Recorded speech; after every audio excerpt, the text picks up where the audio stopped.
So, today we're going to launch into Foucault, and in particular, Society Must Be Defended. And hopefully we'll be able to start doing this kind of, well, like this. The difference between an MA seminar and a PhD seminar, at least in this sense, is that there are no answers. There's only questions. Which is poor Alberto was desperate the other day. Needed answers. I was almost crying. I know. His hair was all wet, and he was like, "Just tell me the answer." It was fantastic. And Henry and I together, we could do pinkies. No. Anyway. That made you cry. No, why? No, but I was on the verge. I was on the verge of just, he had kind of had it. It was, I think we're in hour 2 of a several hour tutorial.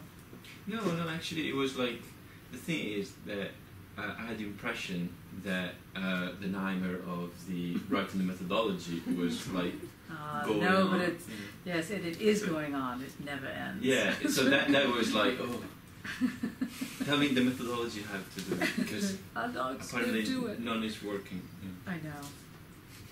Anyway, welcome to our nightmare. Okay, but what I want to say is that first of all, there will be a bit of a lecture. We'll be playing back and forth. But what I wanted to try and do is start bringing in to double. I was calling them couplets last week, to sort of bring in different text that sort of can dance with each other or have some kind of relation, so that you get a sense, generally speaking, of what this word method or path, or frame, or something that helps you know what to grab when you're walking around thinking, oh, that looks interesting, and you grab it. So it's not just sort of in the air, that it actually has some kind of resonance for you. So as PhD students, right now, you should have, on some level, an understanding.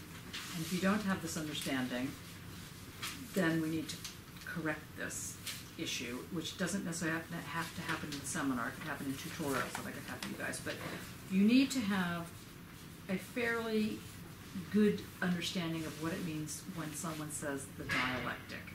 You need to pretty much know what names go to that, what concepts fit with that, why it's important.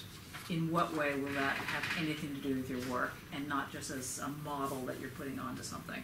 So if that isn't clear to you, and I know secretly some of you it's not clear to, then we need to talk, okay? But not now, but because what we're doing in this session, in this seminar, in this from February onward, is we're looking at a method that loosely can be called rhizomatic or discursive, which is different than the dialectic method.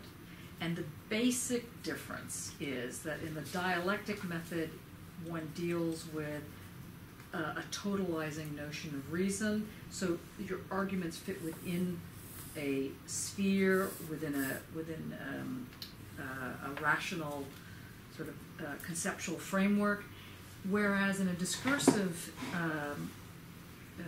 sort of platform, one's really dealing with how one thinks of like a nodal point with points that spread out from those sort of different centers. If that doesn't make any sense to you, then we also need to talk. So anytime I say something that doesn't make sense, make a little note, a little red mark on your book, because all of these things need to be fed back to your thesis. So that's the main thing, in one way or another.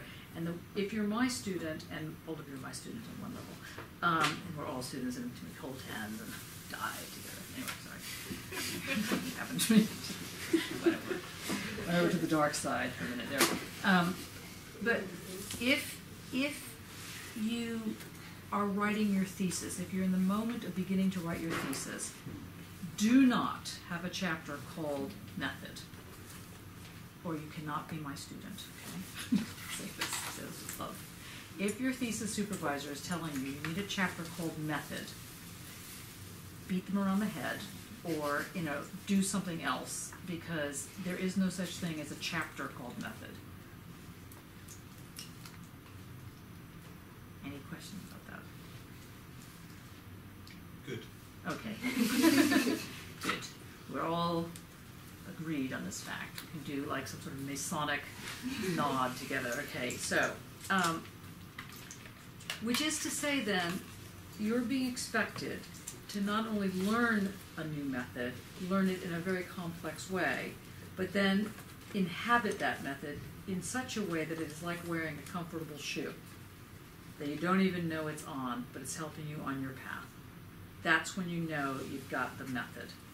Or, for example, if any of you are an athlete on any level, let's say you're a gymnast, and like myself, you fall down a flight of stairs, if you go into a head roll, a proper tumble, because your body just remembers how to do it, that's because you have been taught how to do a certain tuck, and you can roll. It's the same idea with the method. It shouldn't be like there's going, I'm now using discursive method. It should become obvious in your, and so again, it's like working out. So today what we're going to do is have a workout session, led by Lily. Yes. At least one. Is anybody else speaking directly on this question? I know that, are you doing this? Maybe Jakob was doing this. I think Jakob was doing this. Yeah. Maybe there's a reason he said he was sorry not being here. Okay. All right. I'm just going to do a quick little intro to this Society Must Be Defended, which links to what I was mentioning last week around what does it mean to talk about a society? What does it mean if the society is no longer understood as a totality? And these kind of ways into the question. Foucault is making a move to discuss power. The notion of power is most easily understood in terms of war. But anyone who has ever dealt with forms of war or forms of violence, so societal violence, knows that by saying that is almost not saying anything, because it's so all-encompassing that in order to try and get a sense of how that actually works, sometimes it's just overwhelming. So the second thing you need to understand about this notion of war being sort of put on this, quietly or otherwise put on the table, is that this power is something that operates to form knowledge regimes. So there is a very famous expression, which I think was Clausewitz, that said that politics is war by another name. And Foucault is using that. He's using this notion. Now, how many people have ever been in the military? Has anybody got any military people here? Are you in the military? Yeah. Any of you in the military? Family members. Yeah. I grew up in the military, and I'm always surprised that there are so many people who have no sense of the military. It's fascinating to me. The military is not only all around us, but to understand political anything and not have the sort of elephant in the room called the military in some way involved in that discussion is bizarre. So of course I loved coming across The Society Must Be Defended, because he's situating the military, the question of war, the question of societal violence, front and center.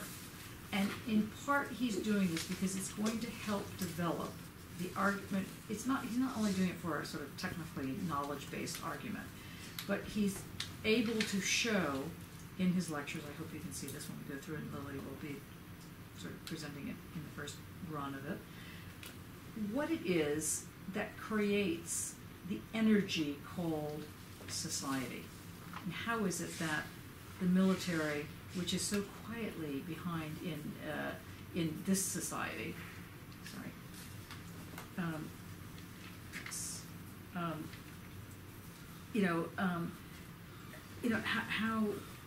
how it actually in other societies is very upfront. I mean, when I was in Israel, of course, Guy can talk about this much more obviously.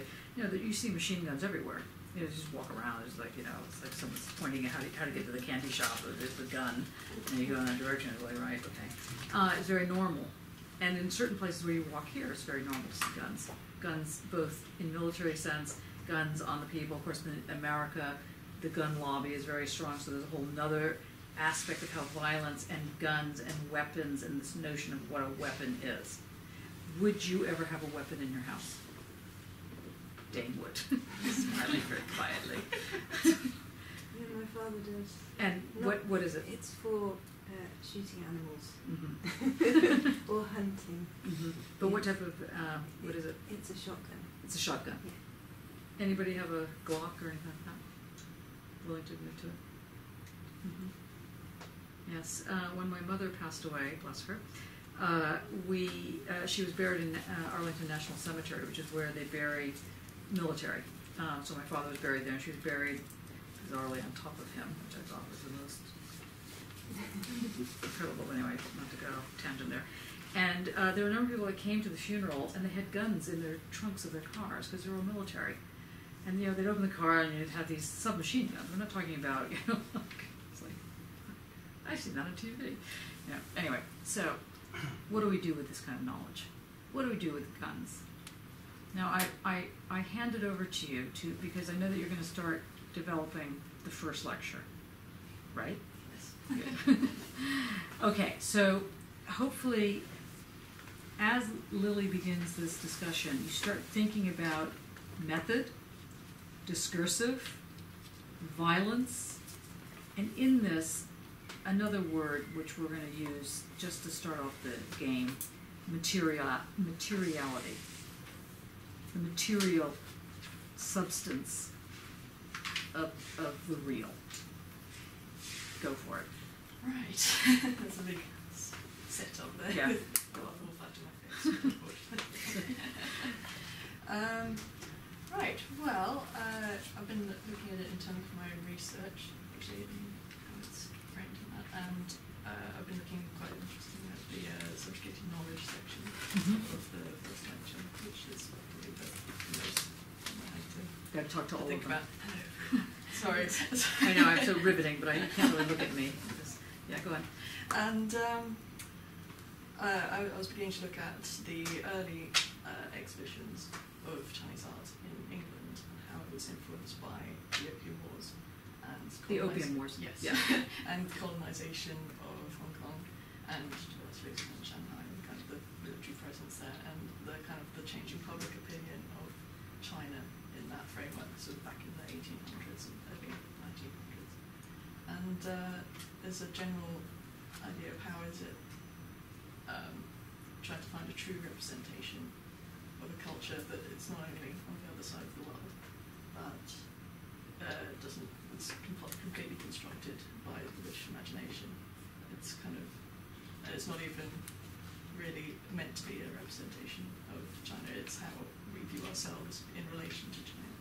We being the British. We being the British, Okay. or the West. This room. Start moving the table.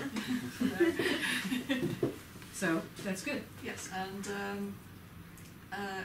it's become, and how we look at it now, and certainly in kind of the early contemporary art exhibitions in the 90s, the late 90s, back when British opinion of China was still a little bit behind the times, as it were, still viewing it as quite a repressive communist regime, even though by that point it had opened up economically and culturally to other countries in the West.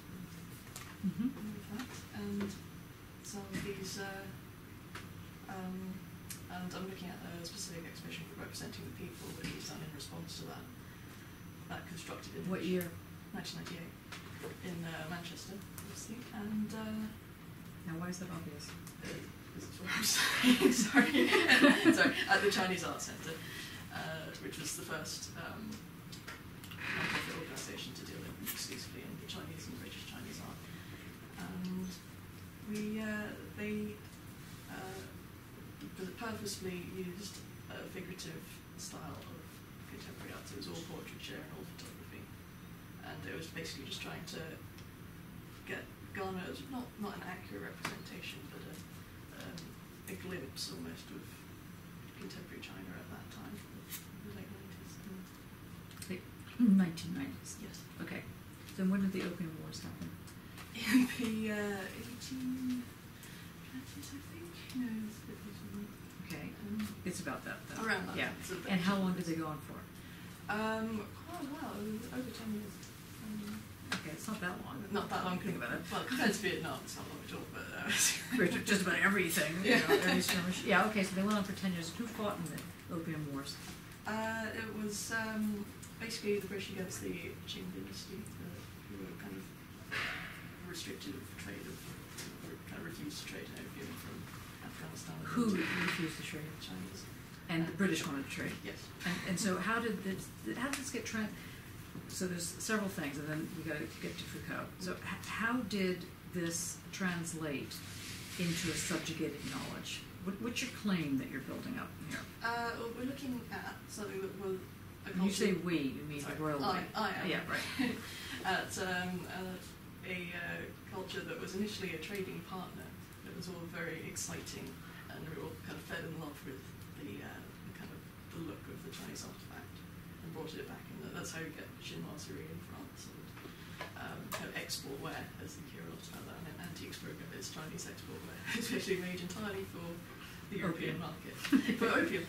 And then very quickly that shifted from a trader to an enemy in that sense, and that and eventually led into modern China as we understand it now. And how Can you prove any of that?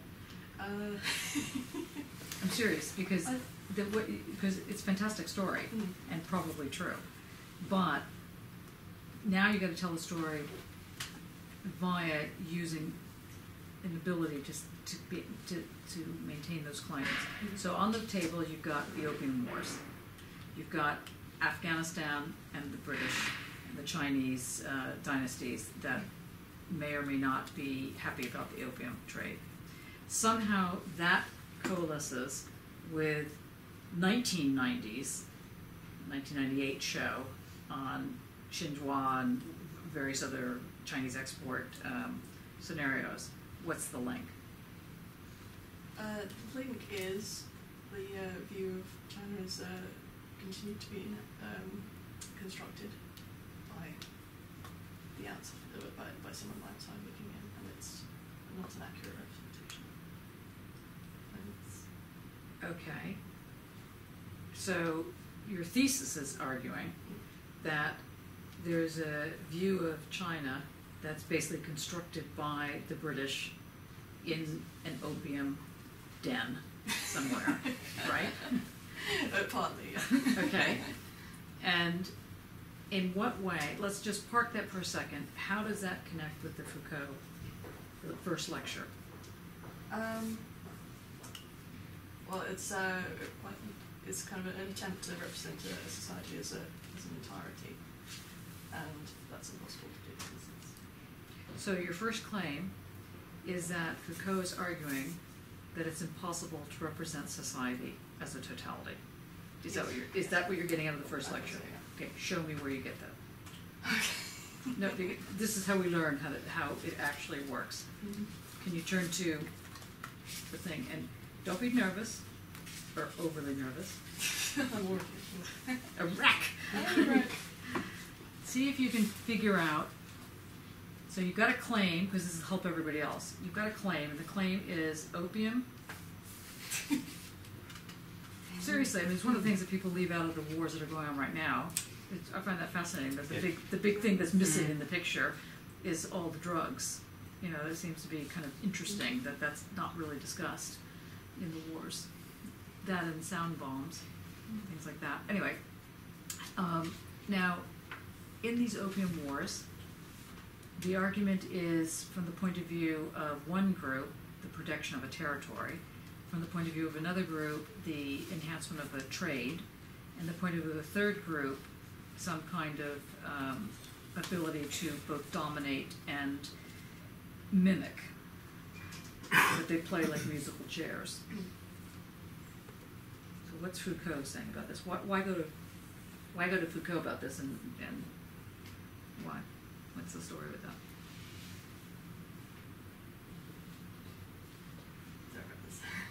Right?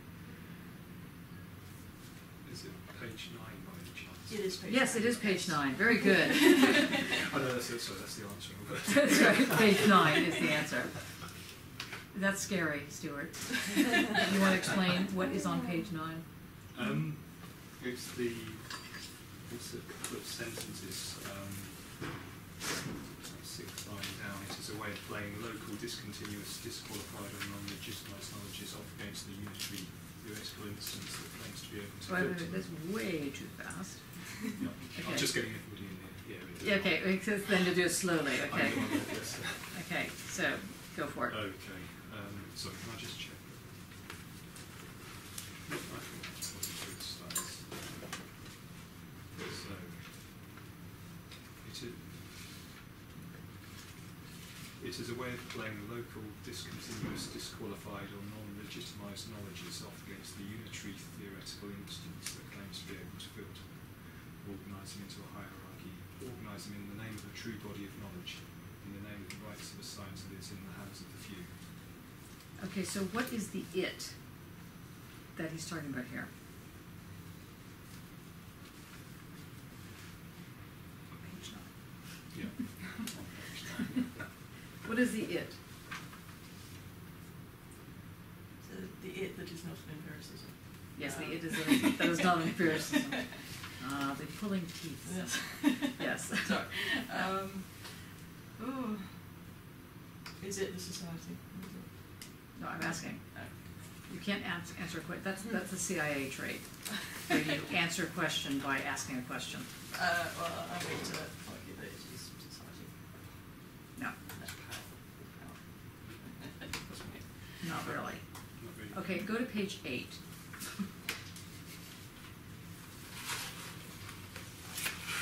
Now, there's a word that should jump off the page.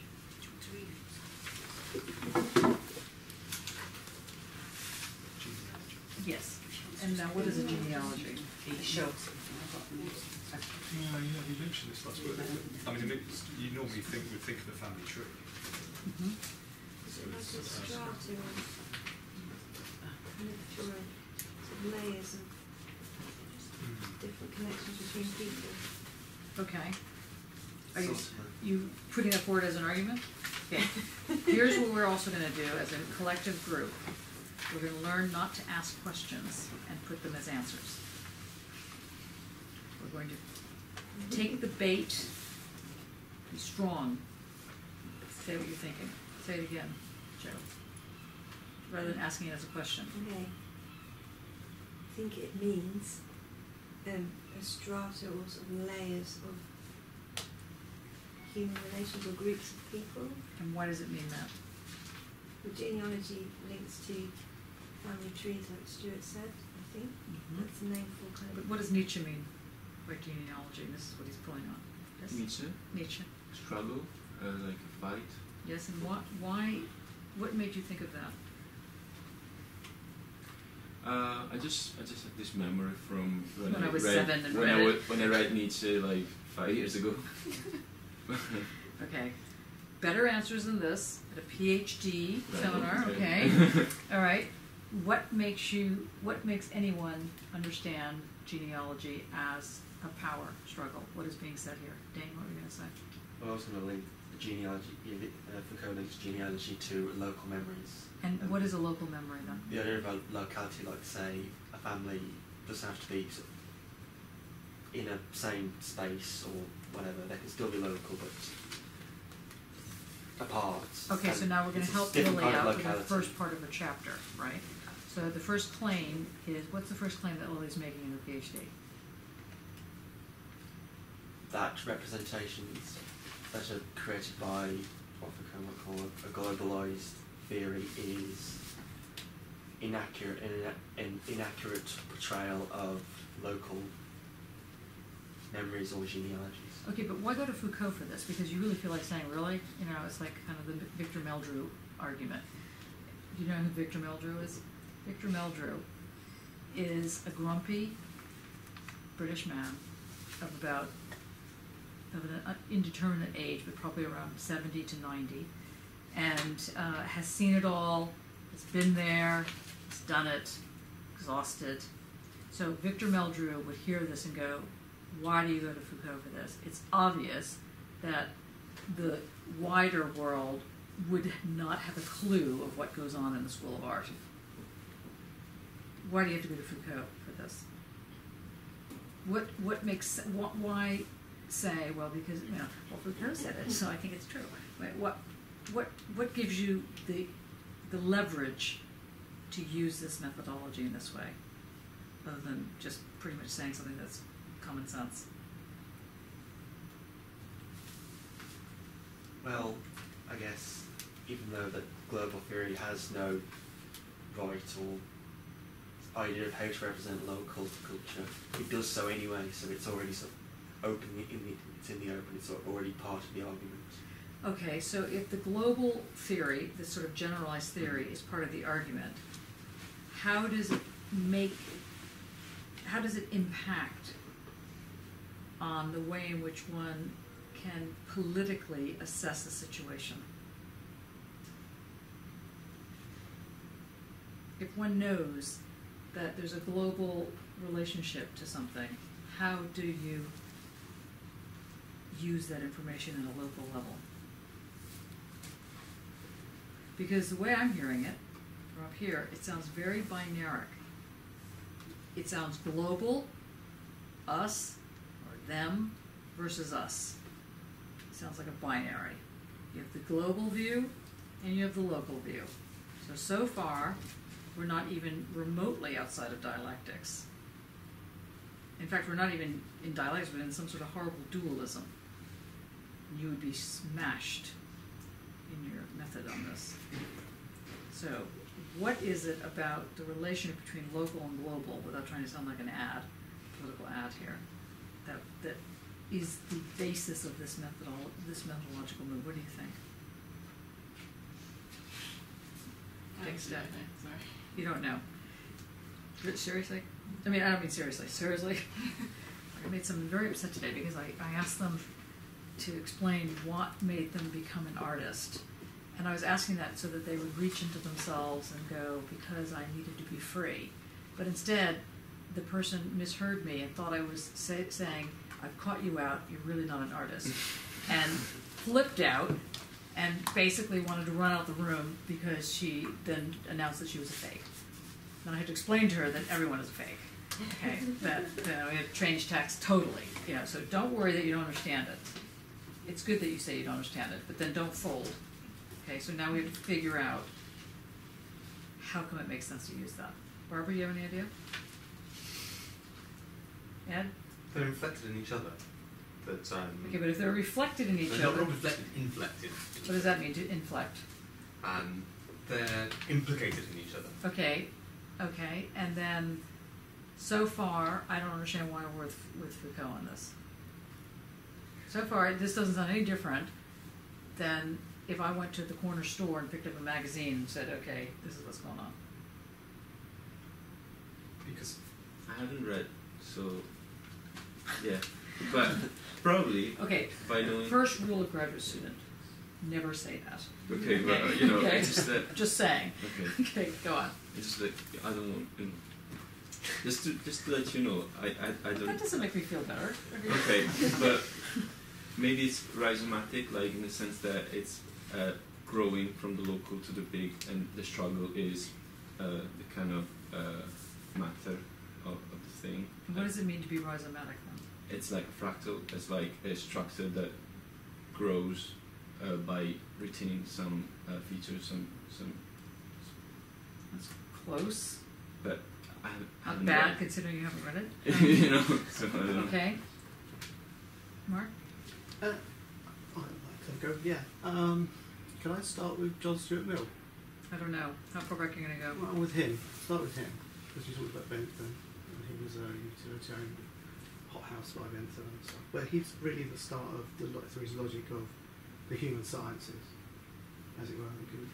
Guys was scaffolding German. They take it up as Germans, the human sciences. But it's coming out of Mill, Stuart Mill, and it's based on induction. They're very taken with the natural sciences. So their induction very much looks like a continuation of the natural sciences. But as you move more into an intuitive, the sort of book Helmsov, has a kind of intuitive, aesthetic intuition as against this nature, Kantian critique of pure reason side of things. And this intuitive understanding of the human sciences, it doesn't work like the regularity you have in sciences. You can't look at the regularity of the repetition in nature and repetition in the human in the same way. You have to have an intuitive understanding of the cause of these events that Lily was talking about here, the Opium Wars. But a discourse gets developed, a structure which becomes the history, becomes the grand narrative. And with the genealogy, he's trying to introduce this smaller left-out narrative, as it were, the small print convictions, as I call it. And why Foucault? Because in this understanding, you have to sort of have a faith in an authority, and that you have to sort of believe that he's done the work, he's been there for whatever context he's doing, or a memory. Who's the he? Foucault in this Okay. rather than just talking about method here, in whatever context he's talking about these discourses, which are at war with each other.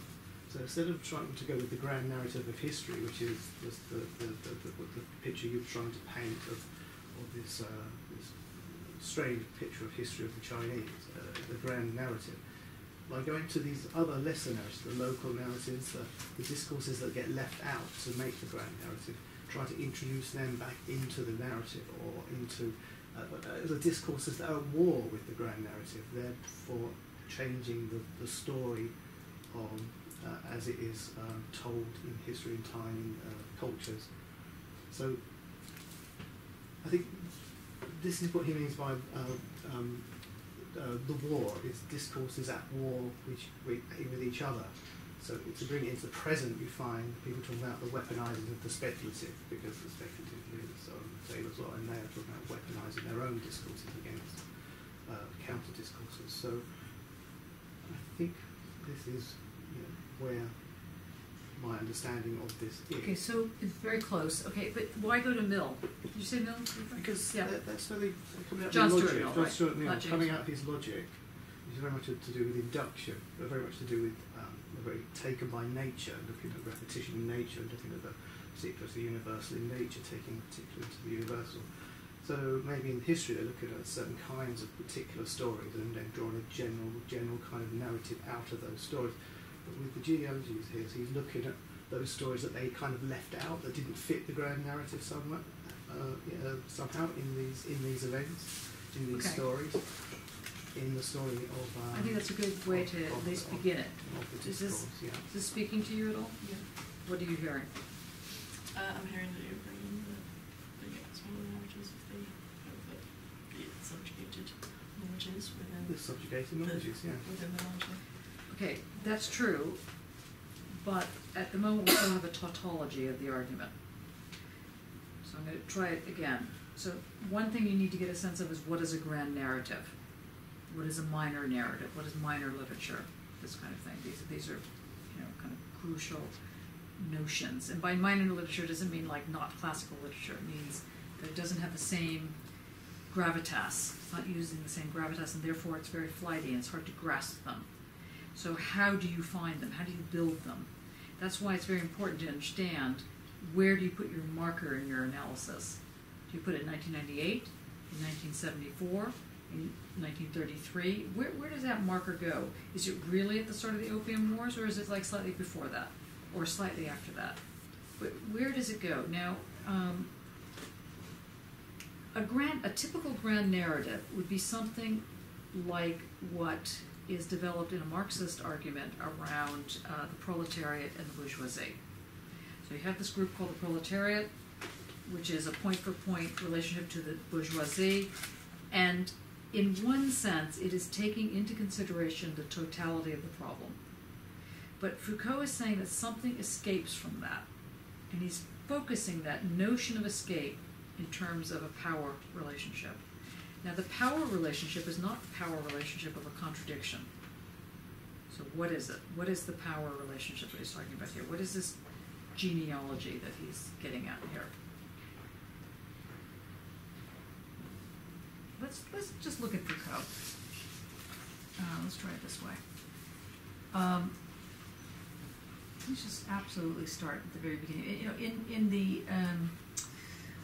In the preface, he says that when he talks about the sovereign, he says something about,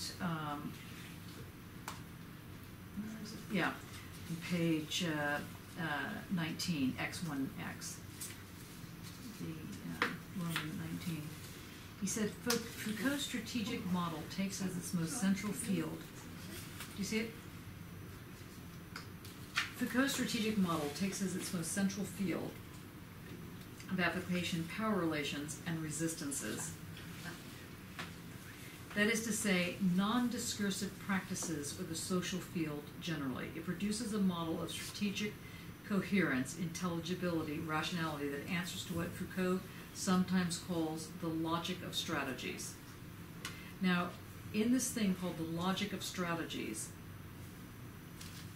what you need to start thinking about is how certain forms of material relations get established that aren't in themselves anything other than these kind of strings that create,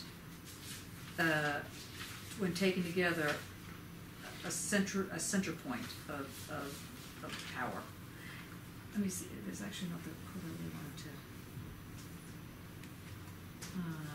say. It was actually the one. I can find it. Oh yeah, here it is. Sorry, it's on page 17, XVII. One of the most emblematic and often cited lines in the first volume of Foucault's History of Sexuality, published in 1976, the year of the course, is the trenchant remark, quote, "In thought and political analysis, we still have not cut off the head of the king."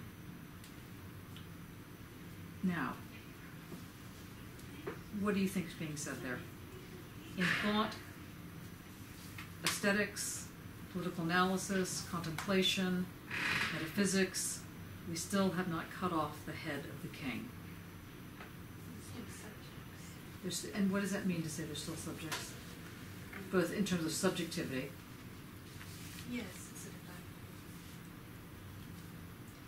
it's sort of based on the claim of identity. Yes, and how do you get that? How do you get from that sentence that it's a claim of, that's correct? So how do you get from that it's a claim of identity, and why is it a problematic claim? I mean, it's sort of like, on one level there's the sovereignty of the kingship, sort of, but on another level there can be these sort of, you sort of give up that kind of model, but they're still left with a sort of people still wanting to belong and make claims to their identities. So they still haven't really got over this notion of subject. They're still sort of restraining something through that. So could you say then that in Lily's remarks that she might run the risk of re-establishing the king's head? Well, I did notice that you mentioned about, well, I wasn't quite sure whether you were saying this was right, but you did mention, raise the question of how we find true representation, so, which is problematic. Highly problematic. No, I agree. So, sort of, so sort of like, apart from like truth as one as an aspect, there's representation as another sort of like whole, or so like sort of two hornets' nests there. That, it's sort of like a misaim. Sort of, I mean, sort of like, well, I don't know. I suppose just this whole. I mean, I was just thinking of in here we have fact issues. We're very up because next week going to the Stengers thing, so she's sort of kind of introducing the Bruno Latour's term of fact issues, which how do you spell that? like fact and then ISH. Good. So maybe there's a connection with Wittgenstein. It is, but let's just not go there yet. So, Yeah. But so this sort of the argument here is sort of it's like how we get out of the false representations, which of like because they're majoritarian or sovereign sort of sciences, so you could accuse it like that. But then here she's laying out a different sort of problems within sciences, which it's not so black and white. But on the other hand, is maybe, I don't think, satisfactory necessarily. This notion of the factish sort of weakens the representation, sort of brings in an ethics of what's being claimed. Perhaps it's in terms of, but on the other hand, it's sort of the problems with it. So, can representation ever be true?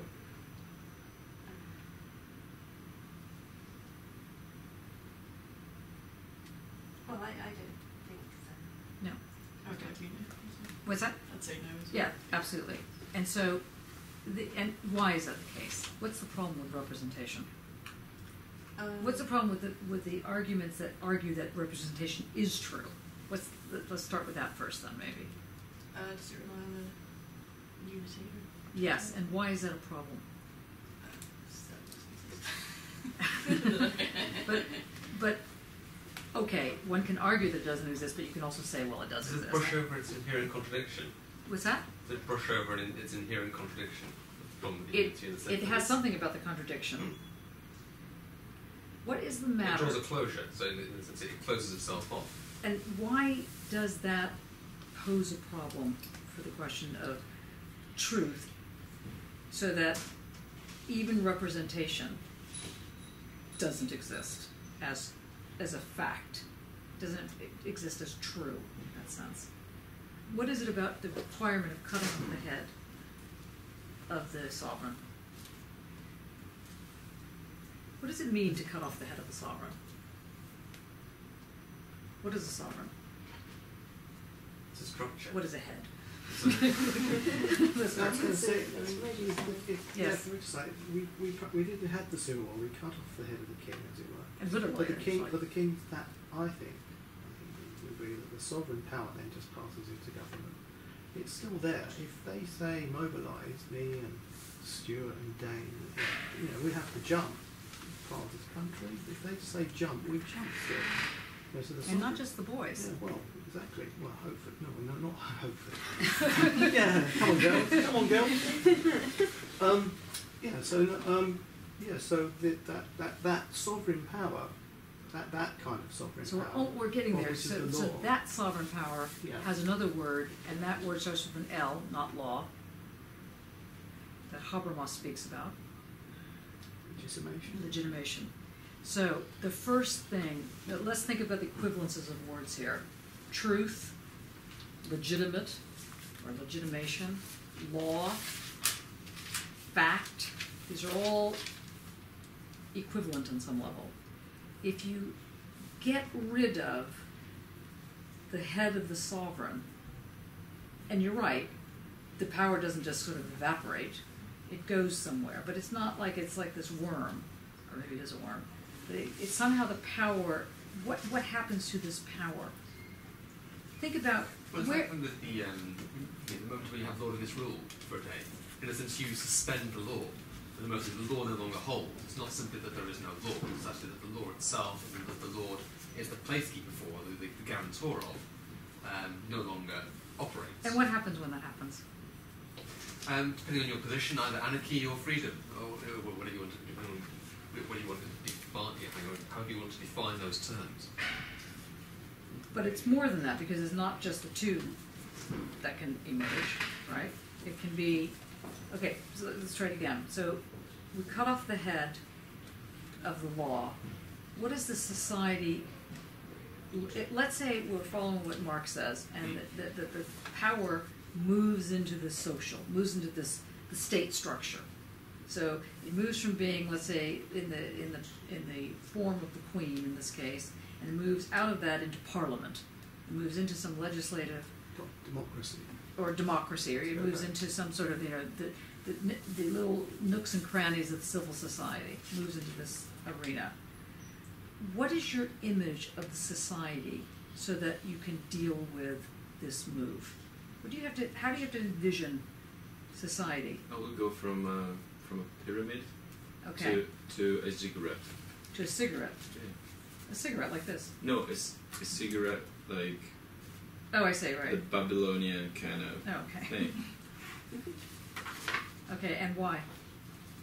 Just because can't see very much difference. Like you don't have like the top of the head, but then you have layers of bureaucracy and Okay. and power Just show. goes down like by. So here we have all the heads. No.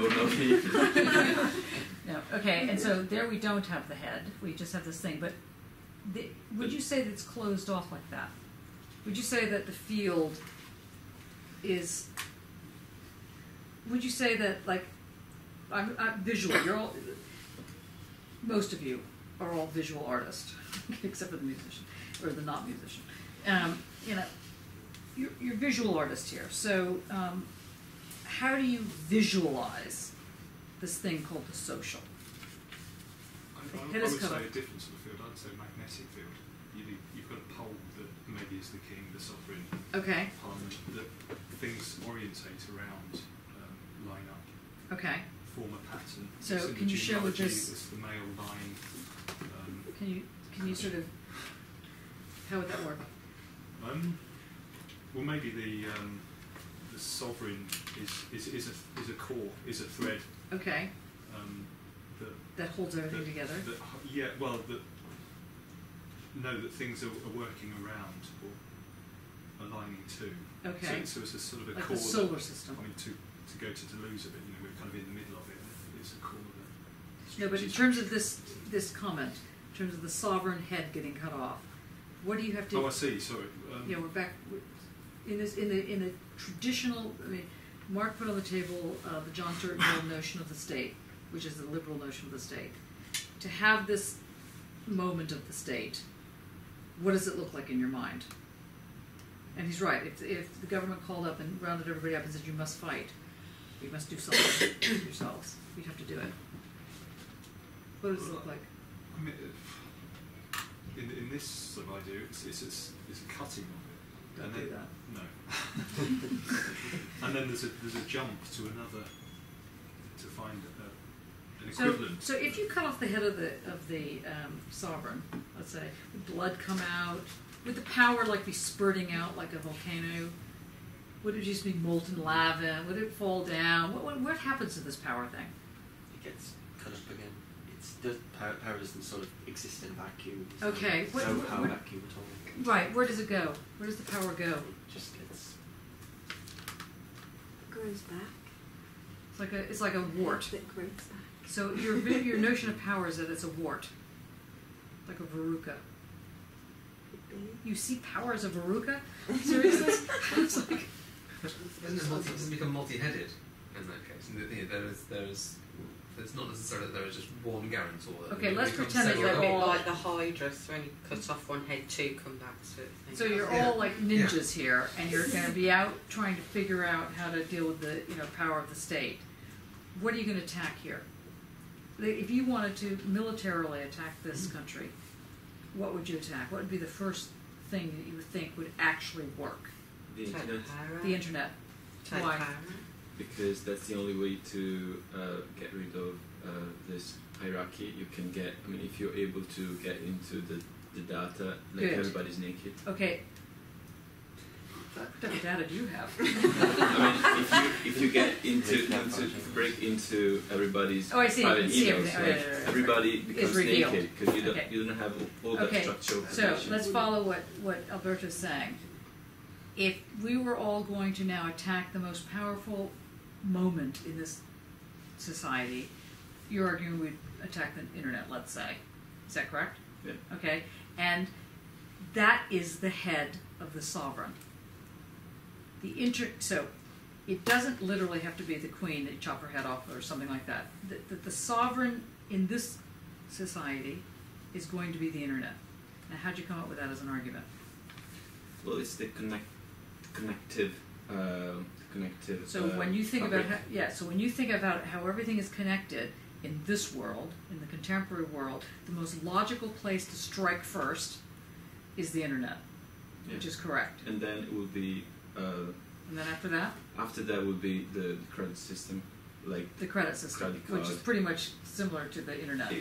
I'm not sure if it works through the internet at the moment, but at the beginning it Okay, wasn't. so we're getting warm here. We're getting warm If with you what? took out energy supplies, though, that would destroy the internet and destroy credit Okay, so in systems. fact, actually, you as the head of the ninjas you would go attack the energy supplies. Yeah. So that would be your first, that's where you would target it. Okay, and that would pretty much have a ripple effect. Anybody else? I don't think any of this would work. I think it would just revert back to the times before we had all this stuff when it worked that way. It might be a mess, but it would still just go back. But what I'm trying to get at here is that each society, each moment in society, and the moments are peculiarly set up. Each moment in society has its power sort of source. It's, you know, it's kind of its throbbing moment of collective energy. And if you attack it, it might revert to type at some point. The sheriffs of the county would join the army, they would mobilise the local... Okay, so in the end, what you're saying is that in the end, it might appear that the sovereign is the energy. All that stuff that looks, the tourists like, all the lords and ladies and stuff, all that would just come back into place in a much more stronger way. At the moment it just looks like... the depression of Mark speaking. Okay, that's right, go on. Well, Foucault says himself that we can't really, if we're looking at subjugated knowledges and genealogies, we can't really be concerned with finding an origin or attacking an origin because it'll put subjugated knowledges back into its play. box. It'll put into a very specific relation to whatever it was I said. Well, I want to know, like, if, you know, okay, let's think politically I quite here. like the Babylon, the ziggurat thing, because of the democracy, and when we were talking about the courage of truth, what Foucault had to say about the lack of Parisia, or rather, the two things he said about Parisia in relation to democracy: the one, that everyone gets a voice, and the anarchy and chaos that happens, or the Babylonian Babel that happens with there, and then the fact that the other, when he talks about the other Parisia, that Parisia actually disappears from the democracy because it can't differentiate. And what happens if flatterers maybe come through in the democratic process, or the educators, or whatever, but the Parisia voice, the critical voice, is the one that's lost in the democratic process. So maybe this genealogies is a continuation of Parisia by another means, a war. Oh, it is, but not, I think, we haven't quite explained how that's the case. Let me try it again. You're all political militants. You all want to, let's say, bring about, I don't know, women's liberation. What would you do? Take out all the men. Sorry. No, but seriously, what would you think about doing? I would like to take all the advertisement, all the image that are used in agenda, and I would like to just to exactly do the same thing inverted to the other gender. Like, for instance, there's some adverts at the moment that saying, like, I also know the offside rule, and there's a girl that is kicking a ball. Right. Imagine a man saying, I also know the plie. Right. And then it's like, this girl can. Imagine, like, I also know the plie, this man can. Right. It would make right. no sense, but that would be really a way to show you. Like, for example, that wrong advertisement, you know, this girl likes to kick balls, get used to it. That's my favorite one so far. You know, and in that one, they're speaking to a group, and the group is being called, and that group knows what that group is. Now, there's something about what is being called and what you target. That's what I'm trying to get you to think about here, because I think we'll get there in the next 10 minutes. So is that the local? Almost, yes. Because you can't step outside society, the far left or whatever You it cannot is. step outside of Things power. you can step outside and the view from nowhere or somewhere. But if you want to change something very basic, let's say you want to change, well, I was trying to do like sexism, but what would you change to make the society more equal? What would you attack? What would you know, if you wanted to attack something, what would it do that would have the most injury for the least amount of effort? Probably myself. Because there is the idea of the impersonal in the political and the personal in the political, and trying to find the balance between the impersonal, which would be me sort of trying to step out of myself and see it from everyone else's point of view, and then the personal interests, which would be things viewed from my point of view, I guess. So they'd be trying to find a balance between that impersonal and the So I'm personal. going to try it again. Okay, I can see where you're going with this, but I'm trying to get people to think in a collective way, to think about, so I'll give now the example of like the gay liberation movement and taking over the streets. First there were 14 people, then there were like 300, then there were 1 million, and so on. And at some point, a critical mass gets established. Now, sometimes that critical mass is 10 people, and sometimes that critical mass is 10 million people. So it's not actually the amount of people. There's something happens that makes a critical mass occur, and when that moment of critical mass happens, there's a change. So what Foucault is suggesting here is find the critical mass. There's not just only one critical mass, but find the critical mass and poke it. Find that mass. Find that, yeah. I quite like the metaphor that Zizek often uses, Yeah, which is Roadrunner. okay, yes. So with Roadrunner, you'll see he'll run off the edge of the Wile E. Coyote will be chasing, and he'll quickly do a very sharp right, and the Wile E. Coyote will carry on over the cliff. And it's only when he looks down that he realizes that there's nothing under his feet, and that's when he falls. Yes. And it's so the lesson being, you draw attention to the fact that there is no ground underneath the feet. There is nothing sustaining that legitimacy, or that mode of authority. And once that becomes apparent to all of those, in a sense, who accept the legitimacy of that principle, once, in a sense, the king is shown naked, then that creates possibility for change, at least. Okay, that's true, but that's not what Foucault's saying. We've got to try and get to what it means to have power.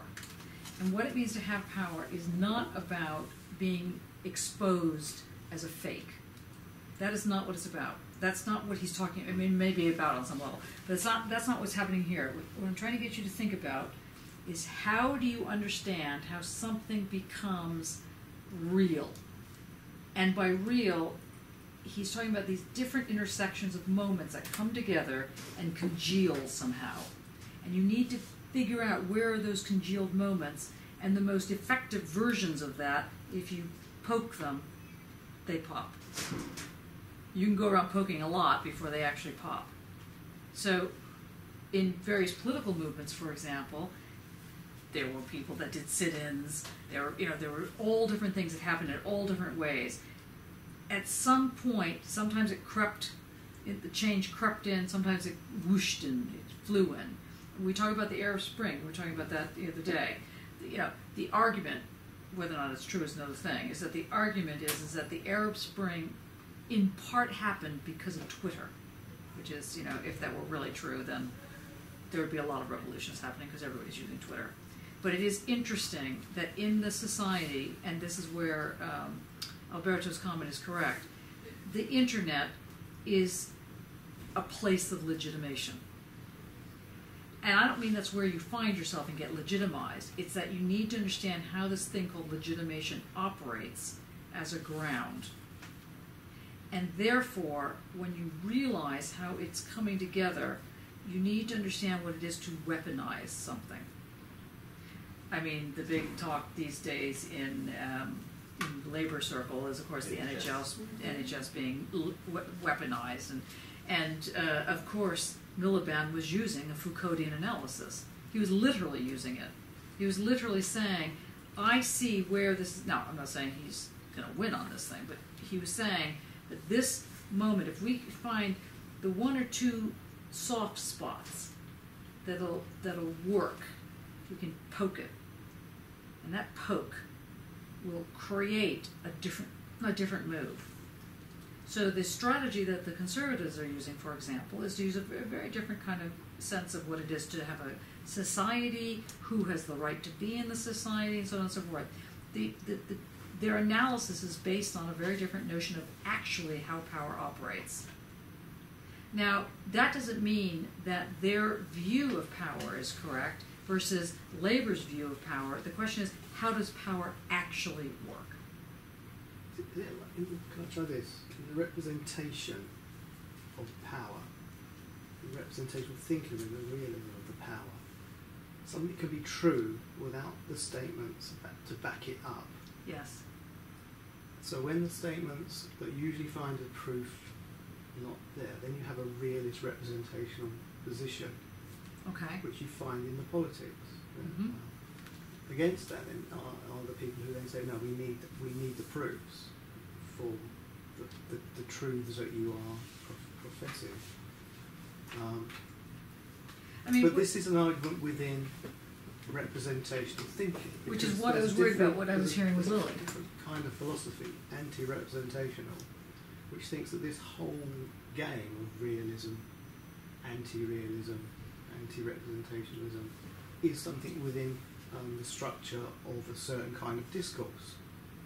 I've been reading my Rorty, and I think he's just great for this city as a philosopher. He's a philosopher of this city, and he talks about, at the end of the century, it looks like philosophers are going to arguing about realism like they were at the beginning of the last. He must be spinning in his grave at the minute with the way that philosophy is going to be going in a minute with speculative realism and stuff like that. But that is again him talking about a kind, because he's very into this Foucault. It's very much to do with this kind of story of the representational and the anti. But it's a certain type of discourse that he would wish as a pragmatistic, analytic, continental-leaning philosopher would rather Rorty, which Yeah. is Rorty, yeah. This is quite Would rather an be rid of. argument between Plato and Rorty. Yeah, he does engage with a lot of continental thinkers, but he's Well, they're much kind of more, against each much other. more Yes. an analytic pragmatist, talking to different Dummett and Davidson, different people that he in that tradition. Again, this is again going back to this kind of war of the discourses. We talk about these people, they talk to But these people. I'm trying to get. I mean, that's not incorrect or anything. I'm trying to get people to understand literally what is being said in the first lecture, because so far we're at a undergraduate level. I say this with love, but I want to move it into. I want you to understand literally what is going on with this power relationship. Why is he talking about in terms of legitimation or war or weaponry? Mark set up the argument that one doesn't step outside of power. This is part of the thing. It's like air. You don't step outside of power. You're always in it. So one needs to understand, in order to actually be a militarily successful creature, forget about everything else. If you want to be strategic as opposed to tactical, then you have to figure out where the hot spots are. It saves time.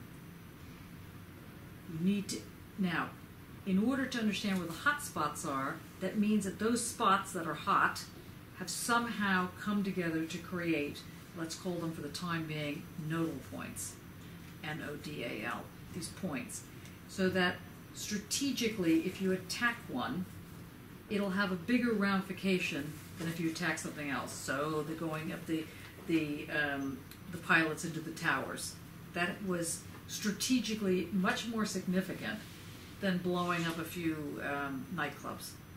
That was a very brilliant move on that sense. It absolutely hit something. Sorry, does that just, Foucault would say that just sets up the race war, where he means by race, partly means by race is, it's an attack on a kind of older sense, talking about the elites or the Bush party, as it were.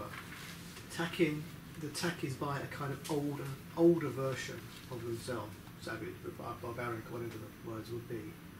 And I think that's what his idea is of the race war, is this we're so future, they're so past in society, and the war works that way against an older Show me where version. you think he's saying that. Where he says that. Yeah. A bit further along in the book. Because I think that if we can just figure out what does it mean to have a regime of truth, what does it mean to literally say this? Yeah, here we come. I think I've got it here. Okay, what page? I think it's 61. Shall I read it? Yeah, hold on. 61.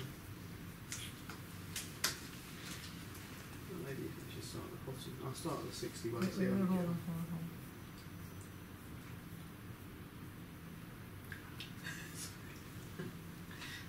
Oops. Yeah, that's what I was trying to say. I think. Okay. 61. 21st of January 1976. Which 3. Okay, 61. Can I have a go? Hmm? He says, let's start with the, I tried to trace the full development of biological, social, racial. By this, I mean the idea, which is absolutely new and which will make the discourse function very differently, that the other race is basically not the race that came from elsewhere, or that was, for the time, triumphant dominant, but that it is a race that is permanently, ceaselessly infiltrating the social body, or which is, rather, constantly being recreated in and by the social fabric. In other words, what we see as a polarity, as a binary rift in society, is not a clash between two distinct races, it's the splitting of a single race into a super race and a sub-race. To put it a different way, it is the reappearance within a single race of the past of that race. In a word, the obverse and underside of the race appears within it. That's the kind of thing I was trying to get. And what is that actually saying? That there's a war in society against versions of effective history, versions of how you take the past, understand it in the present, and project it into the future, and different understandings of time. Maybe someone like Benjamin's understanding of time. And now just don't go there. Well, just effective history. How you understand the past and utilise the past in relation to the present and in the future, in terms of maybe an ethos in that relation. Think politically. Don't think ethically. They're all political. Don't think aesthetically. They're all connected to the political. Think political. What is actually... Think in terms of how does a power relationship get established? It'll have ramifications on the ethical and, obviously it'll be linked. What does it mean to create...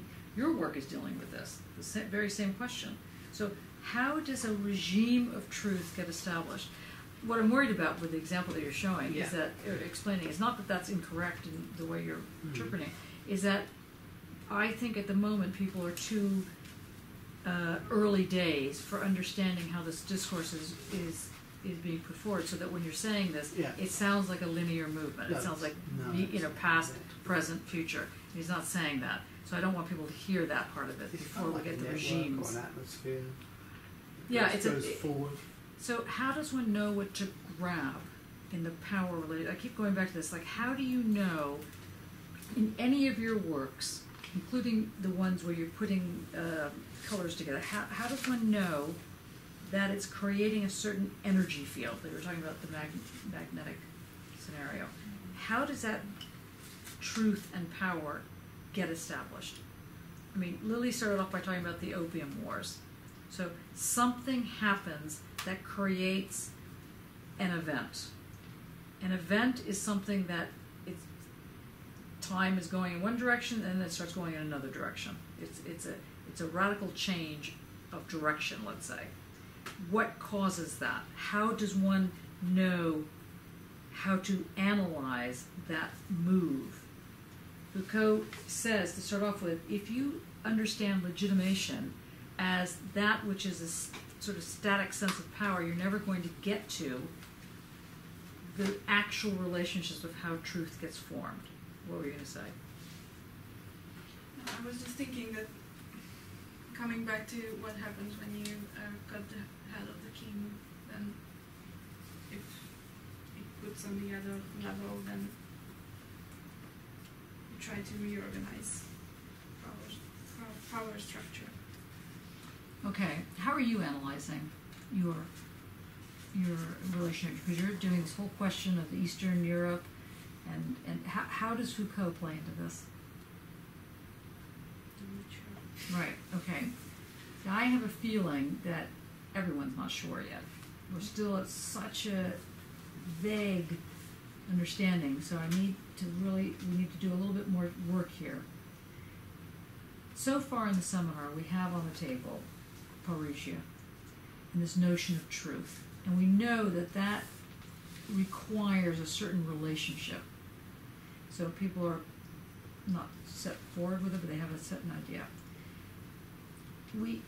There are a number of you that insisted on reading Society Must Be Defended, and I have to assume that it's because you wanted to understand the thickness, as it were, of power relations. What is involved with how something becomes true. Because it's not the case that there's no such thing as truth. There is a truth. There might be lots of truths, but there's certainly things that are true. And if there are things that are true, how come dialectical reasoning doesn't get you there? This is Foucault's claim. Now he's quietly using on one level the Heideggerian move between little b being and big B being, and making that link between how one establishes a field. So this is part of what's going on. Let's just go to the very beginning, because I feel that we need to really, I'm concerned because I don't hear you able to put into words what needs to be thought through analytically. So I'm going to give you another basic treatise here. There's a philosopher or political theorist who was a communist named Antonio Gramsci, Gramsci, Gramsci. The reason I'm telling you about this is that Gramsci has a notion called hegemony, Hegemony, hegemony.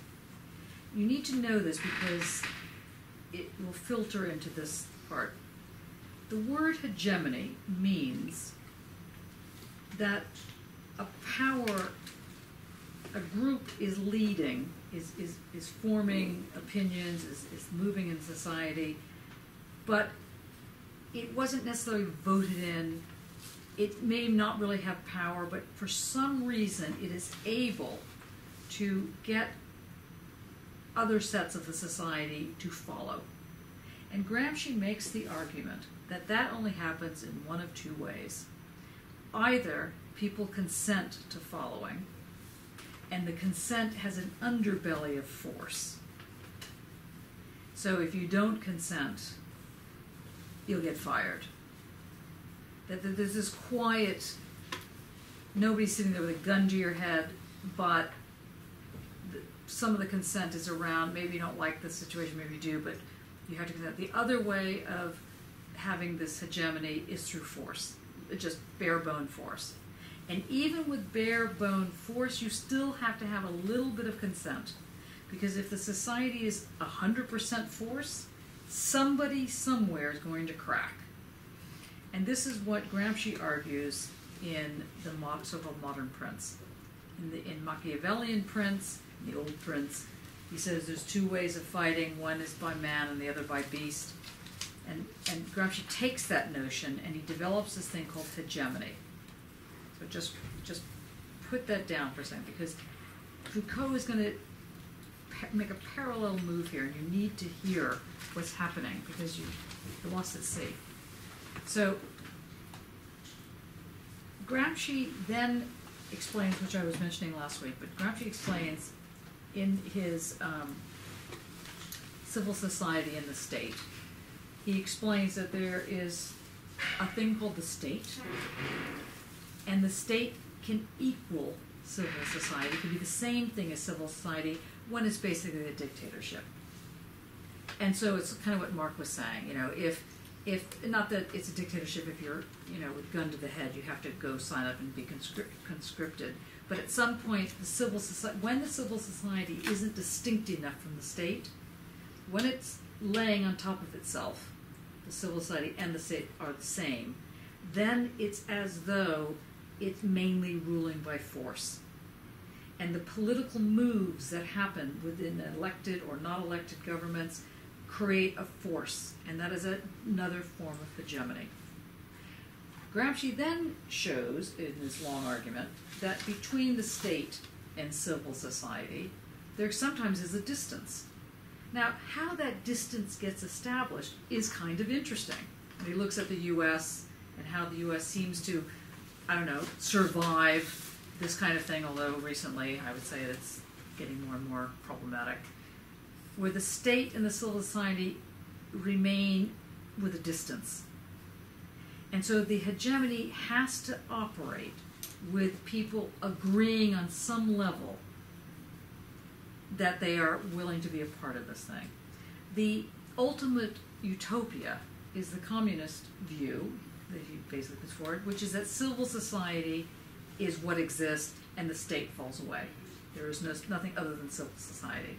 Culture, theater, whatever, I don't know, education, civil society, the churches.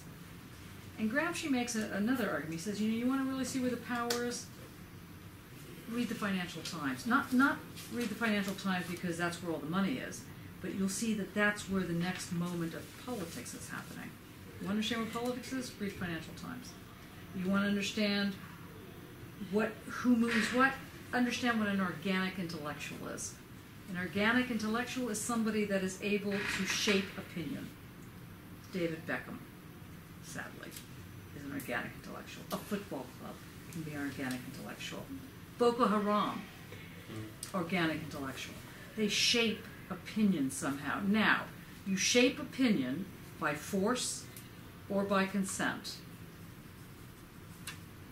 This argument that Gramsci puts forward is based on a conception of leaders and led. And Gramsci is very Machiavellian in this argument. He's saying, never kid yourself.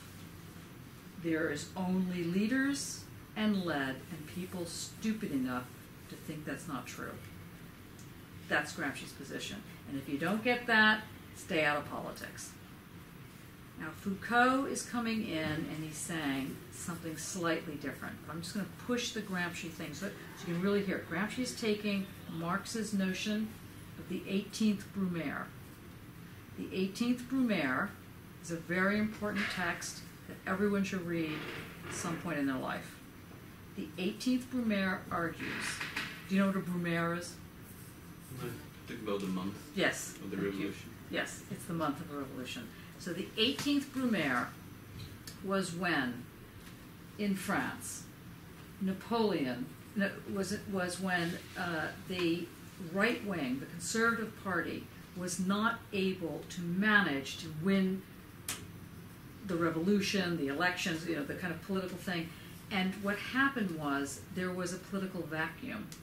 And when the Conservatives should have won, instead what happened was the monarchy came back through and sort of led. So it was kind of a back-footed way of leading. It led not because it had the people backing it, but because nobody else kind of backed it. But in reality what happened was the agenda of the society turned out to be right-wing. It's kind of like the 18th Brumaire you could make in a very lame argument, so don't, you'd have to be really thoughtful to think about how to do this, but you could make an argument that the Lib Dems came through and tried to lead the country, but really who was meant to be leading the country because of the way that the historical movement was going were the Conservatives, were the Tories. And so instead what happened was that the Lib Dems just had to play the dance, and that the Conservatives, who weren't able to consolidate the power, still were able to get their agenda in by having the Lib Dems do the dirty work. Now this is an old political game, and it's what Marx called the 18th Brumaire, and it happens all the time. And Gramsci was saying, you want to understand how these power moments work, then you've got to see how structures happen in the social environment that create these power vacuums so that some other group can come up the center and either lead, that's one variation, or hope to lead, but in fact is carried off in some other direction. So, for example, the Greek situation right now is very interesting, because in the Greek situation, this is not the 18th Brumaire. Now, in the Greek situation, you have exactly a power scenario where someone says, or where a group is in power, though they had to connect with the fascist in order to get into power, which is kind of interesting. True, the fascist party only had 14 votes, but they had to get into bed with the fascist. So the left wing had to literally consolidate with the fascist. They had to do this because they understood, now I'm not saying it's right or wrong, but I'm saying they understood how power operates, and that had they not done that, an 18th Brumaire would have come through. It's an interesting problem. So this is an old form of political strategy.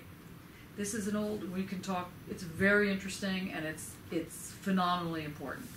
If you're, particularly if you're doing a political analysis, the two of you, or the three of you are actually doing it. In fact, the four of you are actually doing this. But Foucault wants to suggest that there's a little bit more to this question. And the little bit more to the question is actually when you're thinking about how this hegemony gets established, which we can call, let's say, a power block, B-L-O-C, so not block like in a, but a thing. So like a good example of a power block is, let's say, the West. Who's in the West? Well, Israel is in the West. Well, where's Israel located geographically? It's hardly West. Sometimes Russia's in the West. Sometimes it's not. Australia's in the West. Oh, Australia's in the West. It's a very interesting notion, the thing called the West. The West is many places, but the one place it isn't is the West. You know, so that's kind of an interesting problem. The East is another interesting group. Who's in the East? Depends. Sometimes Albania, China, where else? Japan. Cuba. Cuba could be East. Absolutely. No? So does this go back to what Mark was talking about with Foucault, with the sort of culture that separates and becomes two? So there's, I can't remember what the words were, and it'll take me a while to find it, but there were two distinct sub-races almost that were well, one becomes like the super race and one becomes the sub-race. And sub-race, yeah. Not yet. Not quite, sorry. He was about 10 chapters ahead of where everybody else was. That's why I had to Stop him. Just hold him there. You're right, Mark, you're right, but just hover for a second. So that you, let's just back up again. So we're understanding power as from a military strategic position. It'll be very helpful. Just get your khakis on. Get the right outfit. So you're in the right frame of mind so you get what's happening here. You're trying to figure out, you want to figure out how the EU is going to survive? Don't die wondering. Figure out what the power structures are. Decide whether or not you're going to be involved. Okay, now, in this situation, so you have a power block called, in this case, let's say the EU, which is supposed to be the West. Who's in that West? Well, or who's in the EU? NATO. That's interesting. Who's in NATO? America. Okay, so suddenly the EU is in already a completely bizarre scenario. Then where does East Germany go? Which is now Germany. Okay, well, it's technically in the EU, but only marginally. What? Ukraine, another issue. Okay, so how do these environments get in or don't get in? Well, it's not always at the end of a gun that things are resolved, though often. So that's why the war link is important, but it could have been some other link. So don't be caught by the old analyses, because maybe it's not the Opium Wars. Maybe it was some other war that happened, or maybe it was some sort of obsession about spice. God knows what. Okay, so you be careful where you start your beginning. This is so Gramsci has another word for this, which is the organic versus conjunctural crisis. Conjuncture, like a cut. Like the conjunctural crisis is that, it's like right now we're in a, well, would you say that England is in an organic crisis, or a conjunctural crisis? Organic. And what does that mean then? Sort of systemic decay, rather. There's not an alien object or something that's coming from outside to cut through it. Yes, and when did that crisis begin? Itself that's When did sick. it begin? Sorry, when did the crisis begin? When did that particular part of the crisis begin, the organic crisis? UKIP for me. Second World War. Second World War, probably. You might even want to put it a little bit before that. Yeah, I didn't want to be too offensive. It's okay. Do these things not necessarily have beginnings? In that They sense? have starts. And this is what we're getting at. So these starts, these moments that come out like little buds or little things that start growing, these are part of the regimes that Foucault is calling that are the subjugated knowledges. Sometimes they come up and they just sit there like a little flower. And they don't mean anything at all. And other times they matter. They make matter happen. So in the Gramscian approach, which is kind of like making an analysis of power with your boots on, it's kind of really, it's not wrong necessarily, but it's not quite right. Knowing hegemony, you get a whole nother view of the matter. It's very helpful. Knowing how Caesarism works or the 18th Brumaire, whole other way of understanding how power works. But that understanding is based on the notion of the social in these three different sort of characterizations. The state as civil society, the state and civil society, or just civil society. In the last one, that's the idea that everything, that is like the most pure form of democracy, would be that, if civil society exists and there's no state. But at the moment, that's never happened. And maybe it will never happen, who knows. Now, what Foucault is saying in Lecture 1 is figure out how these elephants in the room start getting built. How does it establish itself so that a ground exists that starts creating other environments? And to do that, you cannot think linearly. That's why I know you weren't thinking linearly, but I know people are hearing it linearly. You cannot think past, present, future. You have to think discontinuously. You have to think in what he calls a deterritorialized manner, nomadically. You have to think nomadically. Now, these are all adjectives. They don't mean anything at the moment. You're still too young about this. Your scholarship is not refined yet. You're not sure what you're hearing. So be very careful, because I don't want you to just spout things that are just sound good but they don't mean anything.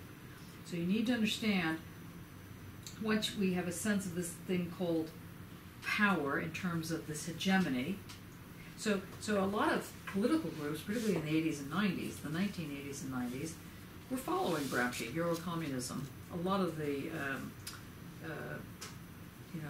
political movements, gay movement, women's movement, black movement, so they were reading Gramsci, literally. And they were making an argument where they could say that you had to build power blocks. The ANC, big view in this, built what was called an integral state, which is the thing that Gramsci argued that all groups, if they really want to survive, they have to develop what he calls a political party, which doesn't literally mean the Labour Party or something.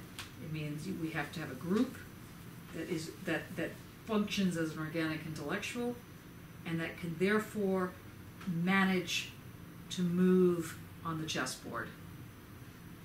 And if that group is not formed, game over.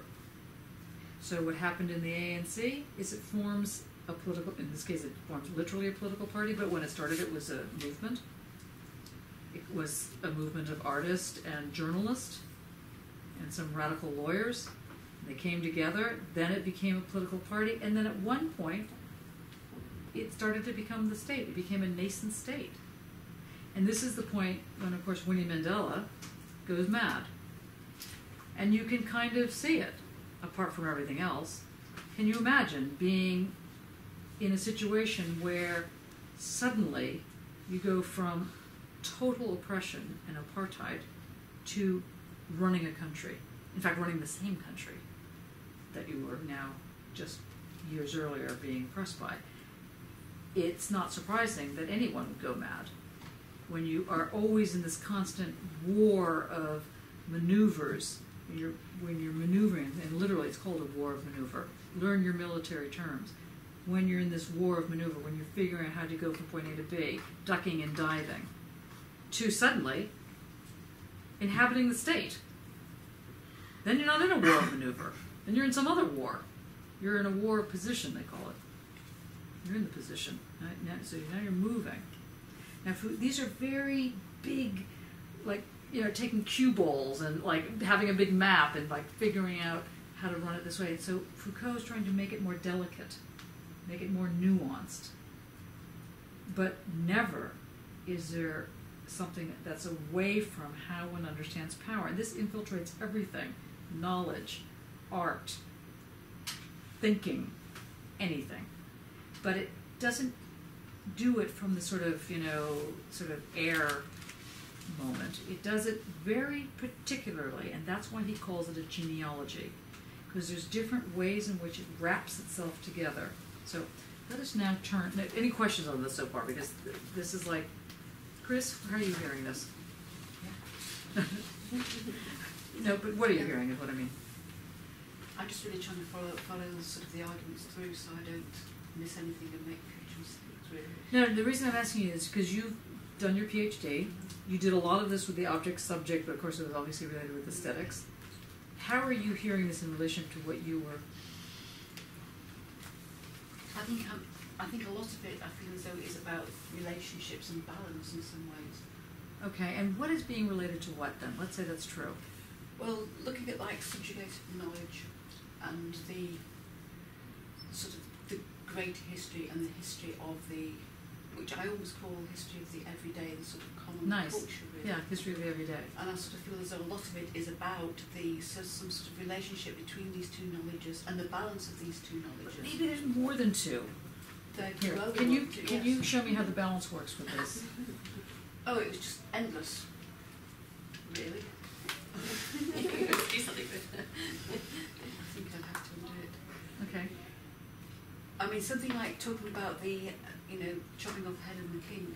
Mm-hmm. You realise obviously it wouldn't work because of the lineage and this sort of sovereign power that you chop off one, but there's always another one, and endlessly. So you get number 83 in line to the throne who pops up as head of the Okay, but state. let's say this thing that you're holding in your hand is one form of power. Yeah. Okay, now how do you balance it with your other form of power? In reality, and maybe slightly tritely, I'd actually sort of say almost half the time it tries to strangle it. Okay. So it might strangle itself. Yeah. Okay, but take the orange thing. Now, that's another form of power. Okay. How do they balance? How they should balance is weaving. Okay. I feel as though it should be interweaving is how they should balance. Okay. But I And then, don't okay, now how does this balance with that? So which one is this? I'll use mine because I might break yours. Good idea.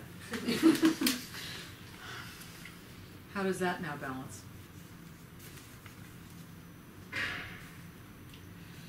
Well, I feel as though this is heavier, Okay. and then that becomes oppressive onto. This is what I mean. I feel as though power and Okay, well then, how about authoritative this? structure How about the little cashew? How does that balance? is always out of balance in reality. I think it shouldn't be, Okay. but I think in reality it is always out of kilter. It's Okay. always But let's constantly shifting. It's always organic. It's always constantly shifting. Let's say that's true. Yeah. How does it now hold itself together? You've got that cashew piece as well.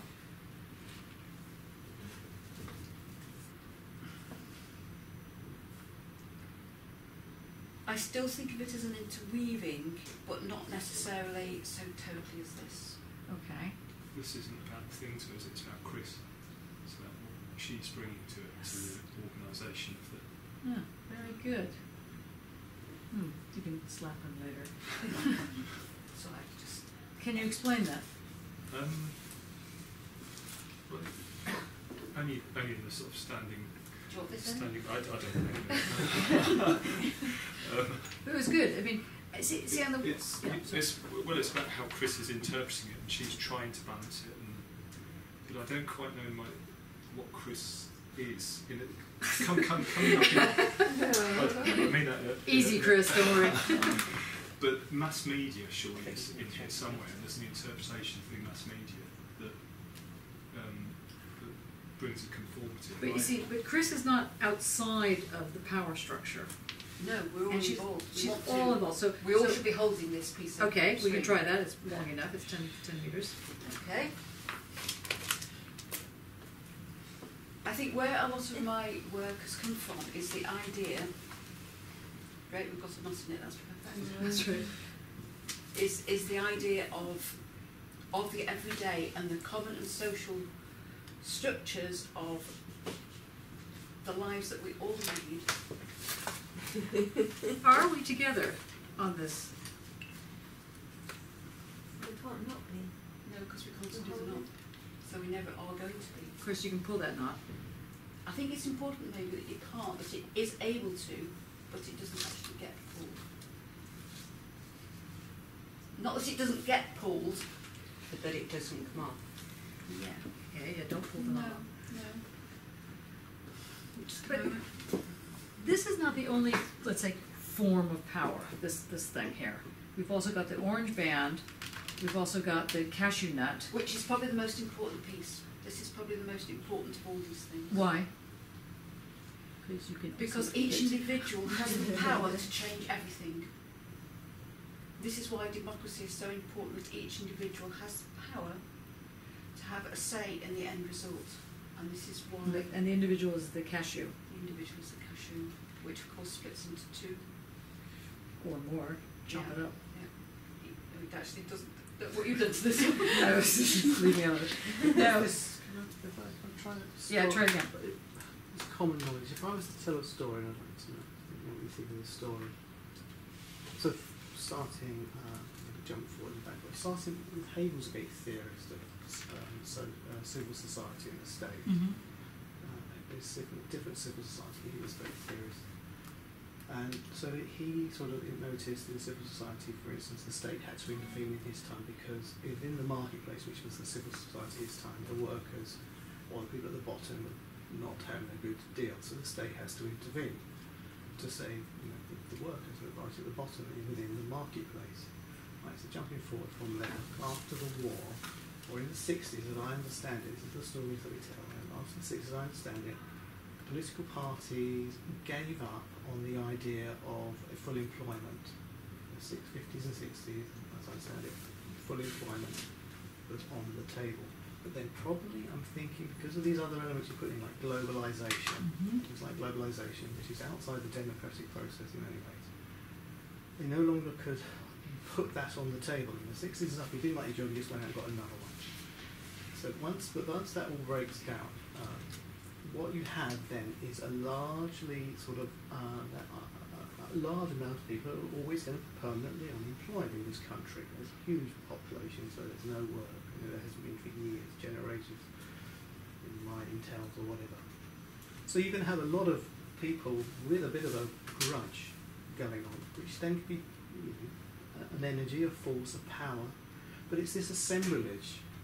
So what happens if the political parties then just become interested in maybe a neoliberal kind of market,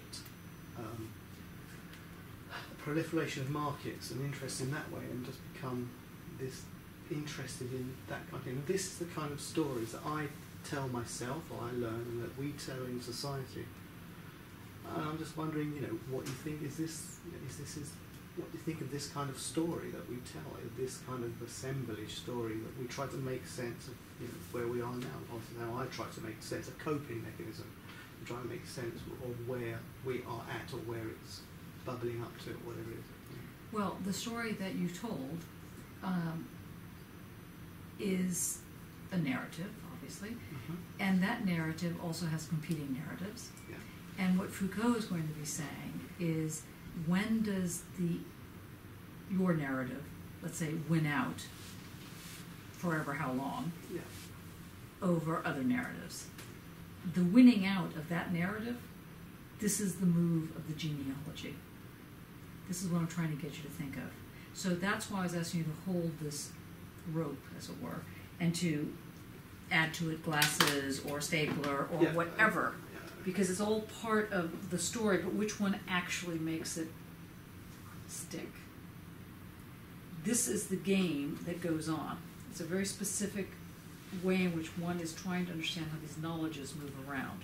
So yes, the problem is, this starts with Lyotard, that one is realizing on the one hand there are these meta-narratives, like the narrative of the opium scenario, and then you have the chinois, and you have these other fights, and there's this globalized notion of what is China, and that's of course wrong, and what do people actually think of themselves, and who are the people that are actually thinking whatever they're thinking, and so on. So is one just doing a shell game with who thinks what about what representation? So what Foucault is showing is, well, how do those things get established as though they are the only way of saying it? You were saying that one of the ways it gets established like that is because that's what keeps you sane, really. I mean, it's, on some level you tell these stories. But how do they actually work to maintain a stability within the society itself? This is what he's trying to address. But this is what he's beginning to address. I don't know if he's succeeding at addressing it. Let's turn to the very first page of the lectures. Because I want you to, and where he says here, what is a lecture? He goes into this whole thing. Historical knowledge of struggles, genealogy, scientific discourse, power, or what is at stake in genealogies. And this is where he tries to lay out the program of what is going to be put forward. Now, what is Clausewitz's aphorism, which is inverted? War is a continuation of politics by other means. Yes. And so how does he invert it? Oh, yeah, sorry, yes. Yeah. And what does Foucault say? Politics is the war. It's a continuation of war by other means. And so what is war? Politics. Okay, well, that's a tautology then. But if we were just thinking about war in your own minds, people have lived through war, or some of you have. What is war? What is war? You've been living in a totally war-torn environment. Yeah. What is it? It is power. But what happened? What does it literally look like on the street? Disaster. Okay. Bombs. Yeah. Yeah. People running. Anything else?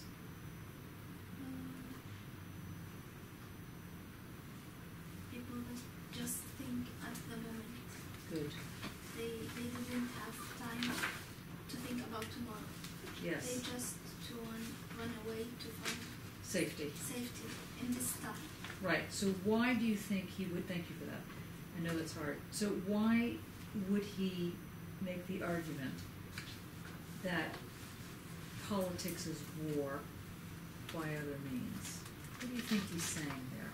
So if war is exactly as you're describing it, it's brutal, it's nasty. I mean, it's not Hobbesian. I mean, maybe it's nasty, brutish, and short, but it's nasty. Sadly, it's not short.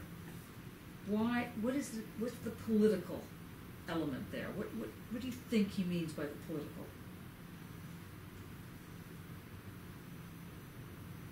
To control the society. Something about that. How does one understand power? Maybe we'll try it that way. One way of power is the power over somebody. To change. Like I can Yeah. punch Alberto, and Alberto would react. Hopefully not overly react. Hopefully he'd fall over. But that would be me doing something to Alberto. So that's one form of power. If Alberto didn't react because he was afraid, then I would have that subjugating power. That's one type of power. Another type of power is the ability to to refuse. That's another form of power. Just say no. Another form of power is to remove yourself from the situation. Another form of power is to create. There's different forms of power. So in war, the moment becomes the intensity. The intensity becomes what one is absolutely dealing with. You've had this situation too, right? So how would you characterize it? I think what's interesting is that different modes are coming into play in that way, and there's still this kind of very certain rationality to it, like a strategy, like a whole, but it's being carried out through this kind of erratic movement, which can be seen totally rational or totally strategic, or something that can be seen to go against actually the goals. That's actually It can seem logical. Yeah. So it has a logic. It has, but it's also can be seen as non-logical. Right. It doesn't. In your mind, it doesn't fit in that kind of scheme or what they say. This should be the goal, and then they do something else. Right. Why that? And then you question yourself, and then But if you question yourself. But let's say if you do question yourself. So right? then you realize that this kind of those movements they turning you apart from one position in order to kind of create a further position, that you need to this whole structure will move towards, which will be even more. It's worse than what it was. It's like usually, coming from my place, that's how it works. That's right. More things change, the more things get worse. Yeah, whatever it is, it will be for the worse. That's hilarious. But okay, so what I'm hoping you're beginning to hear is that this is the first step of trying to think about how one makes sense of the environment one's in by literally paying attention to the little things that happen. So looking at the statements, looking at how, where do you put your marker of when something begins or doesn't begin? How does one understand this political environment? Now, in your case, do you understand, how are you hearing this with respect to your own work? Is it like just some other, are you compartmentalizing it, or how are you hearing it? I'm struggling to connect it. I think when you said intensity, that was the bridge. Yeah, right, good. But then in the moment, like in the last 5 minutes, I was thinking, since you were asking what war was, I don't have direct experience with war, but I think war has to do also with I forgot the word now. What's in physics when you lose the power, when you lose entropy? Yeah. But then if you consider war as entropy, then you can't use entropy to say that politics is entropy, because politics is exactly the opposite, is creating hierarchy. Right. So it's creating order. It's creating something. Something that is some order. Order is a good word here. Now, how do you understand order? It's a form. But the form of order is very important here, because in a classical liberal conception, the form of order is going to be in a zero-sum game. Well, I think it's a paradigm that you paradigm, apply. Yeah. And so. And this paradigm is multidimensional or flat? No, I wanted to say paradigm. Paradigm. No. Yeah, not like pyramid. No, not pyramid. Paradigm. Okay. Paradigm. Yeah. Right, paradigm. Right. Yeah. And that paradigm is a type of order. What does it look like, this order? Don't do the... No. What type of order is it? It's like a seed that sprouts. It's like whatever. Well, that's telos, right? So that's going to be unfolding. Like, for example, the way in which you do your paintings at the moment, this kind of weaving thing that's going on. Yeah.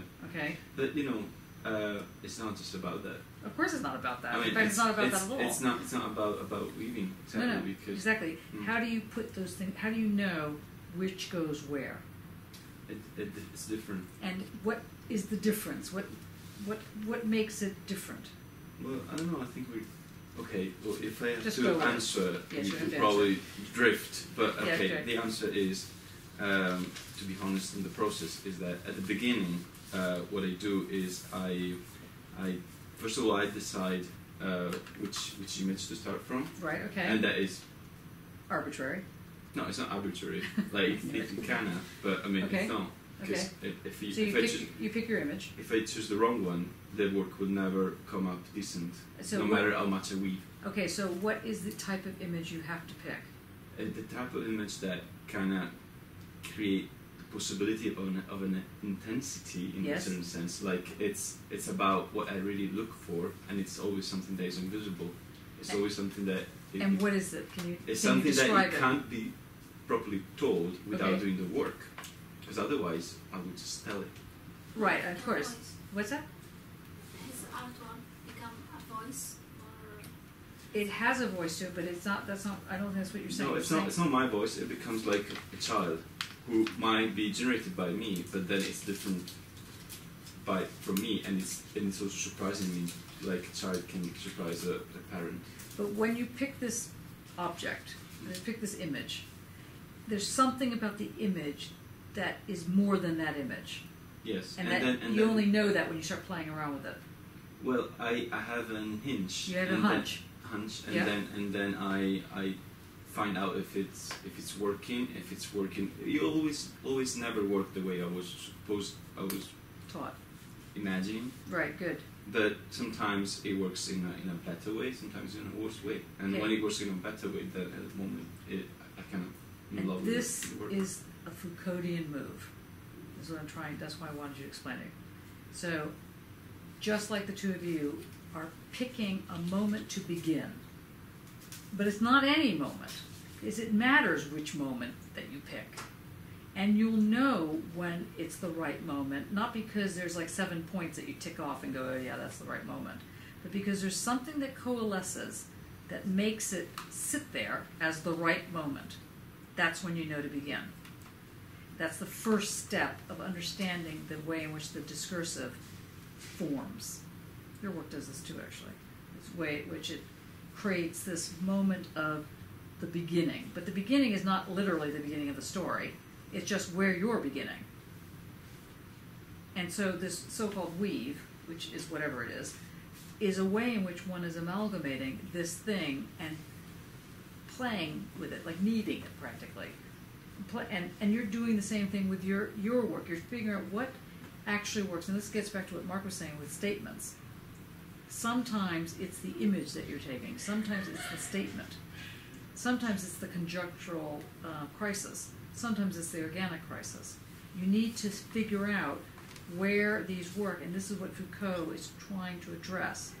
But his first comment is, the problem has been that people keep just cutting off the head, and they end up with the same analysis as a result. They don't realize that you have to start, there's something else that creates this intensity. Questions so far before I I go? was Yeah. going to say something about, I think, the guy.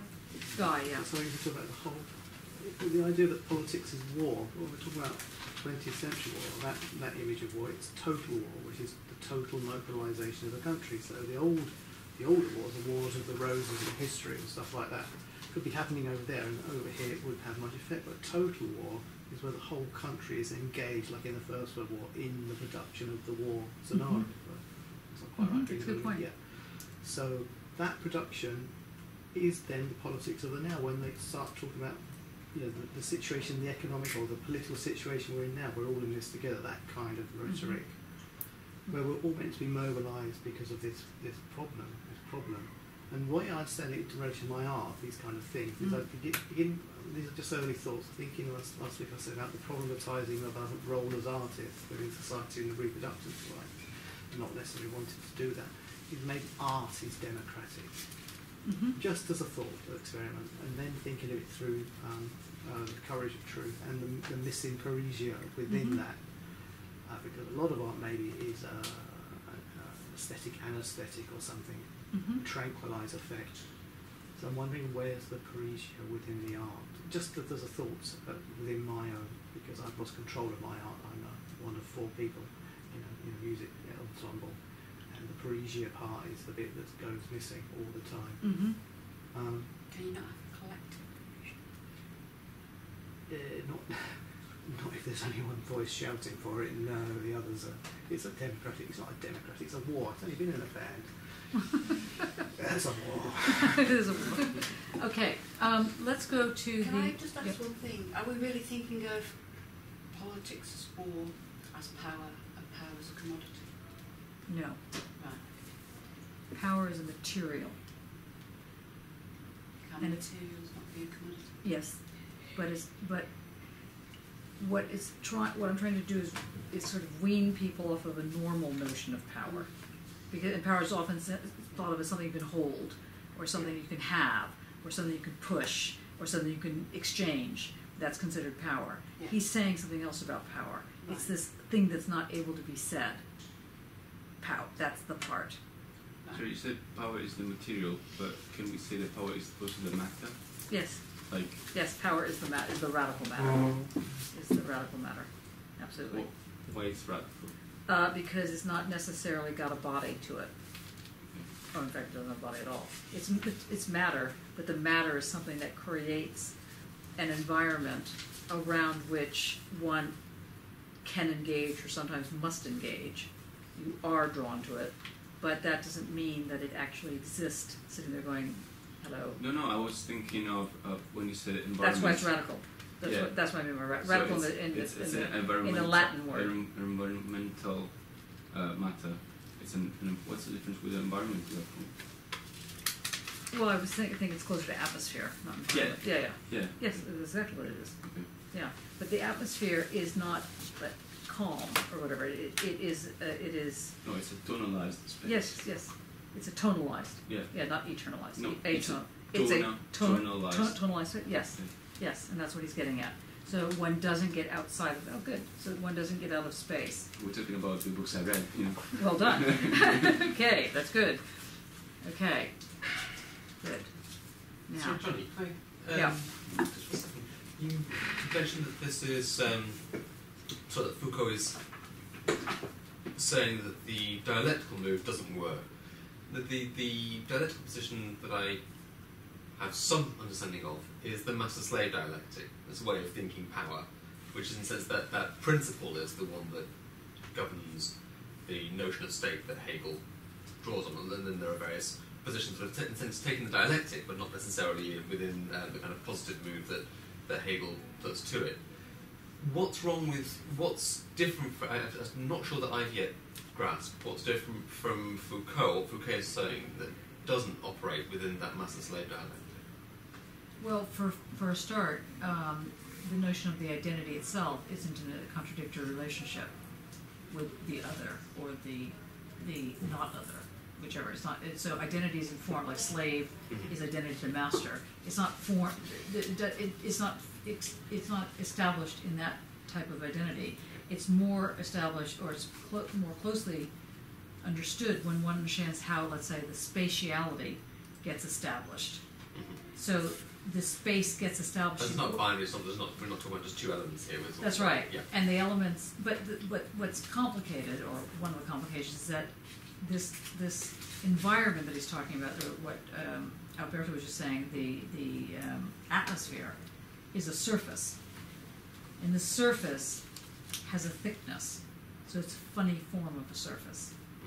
But at the same time, it's not a surface that's attached to something like a table. Yeah. It's a surface that comes out of the relationships of the power that create it. That's why it's unsayable. Right. So what he's trying to do is develop. All good.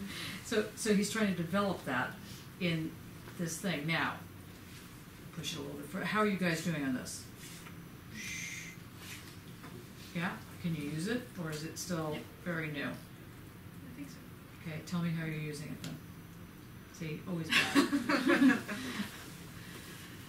No, I like that when you said that you need to find your beginning, and I'm always in my thesis I always start with 1989, but I always question myself if it's the right moment to start. And why not 1989?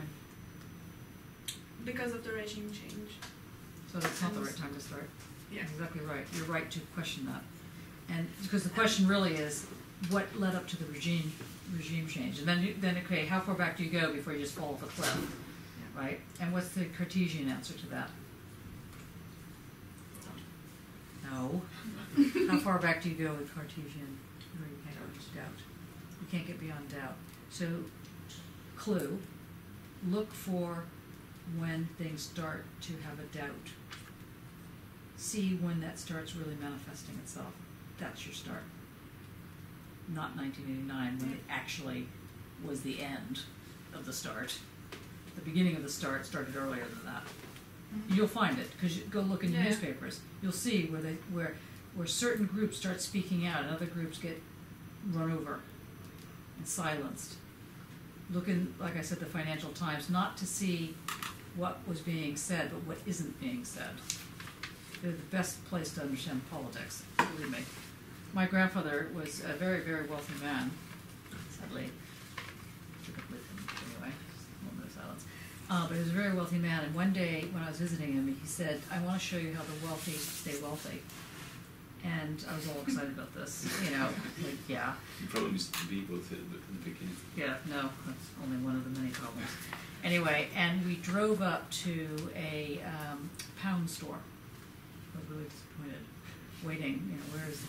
And he said, never be embarrassed to shop in the pound stores. I was like, I'm not embarrassed, that's where I shop, actually. Sadly, I'm not wealthy. But it was a very interesting lesson for me in the sense that look in places you don't think are going to exist. So, Heat magazine. Look at a lot of the junk magazines. Look at the horoscopes. Seriously, you'll see where the doubt starts to raise itself. That's where you start playing. And that's when you start beginning to pull together your discourse. Where's D?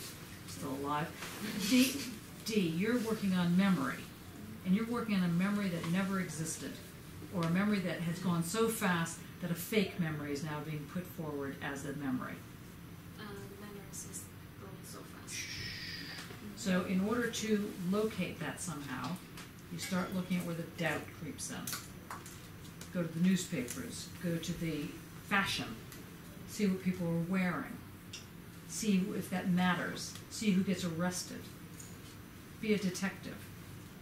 These are the subjugated knowledges that Foucault was talking about.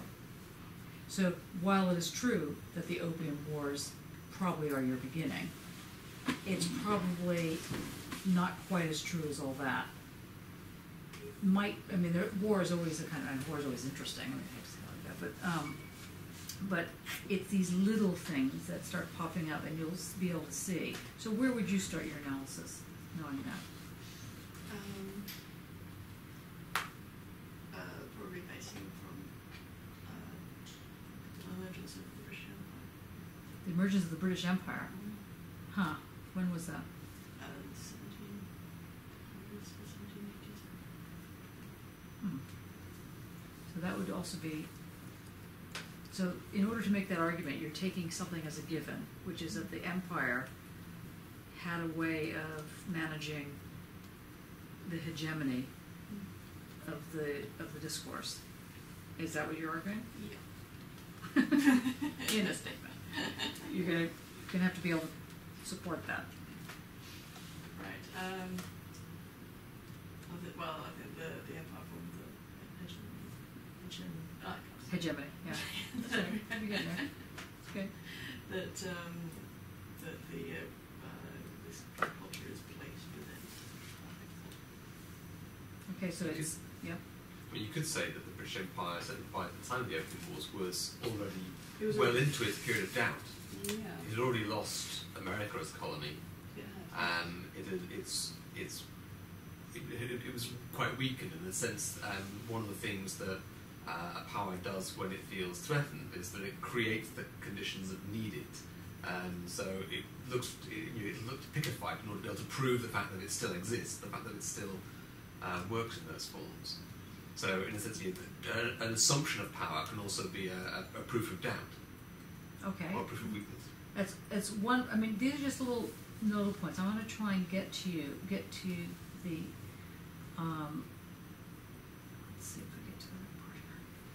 Yeah, I think it's in the second. If you go to. Yeah. Okay. Go to page 6.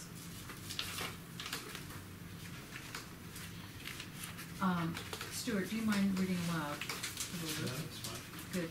So if you get to the "so I would say," what he's doing here is going to do exactly what I was suggesting you do, except he doesn't talk about it in terms of doubt.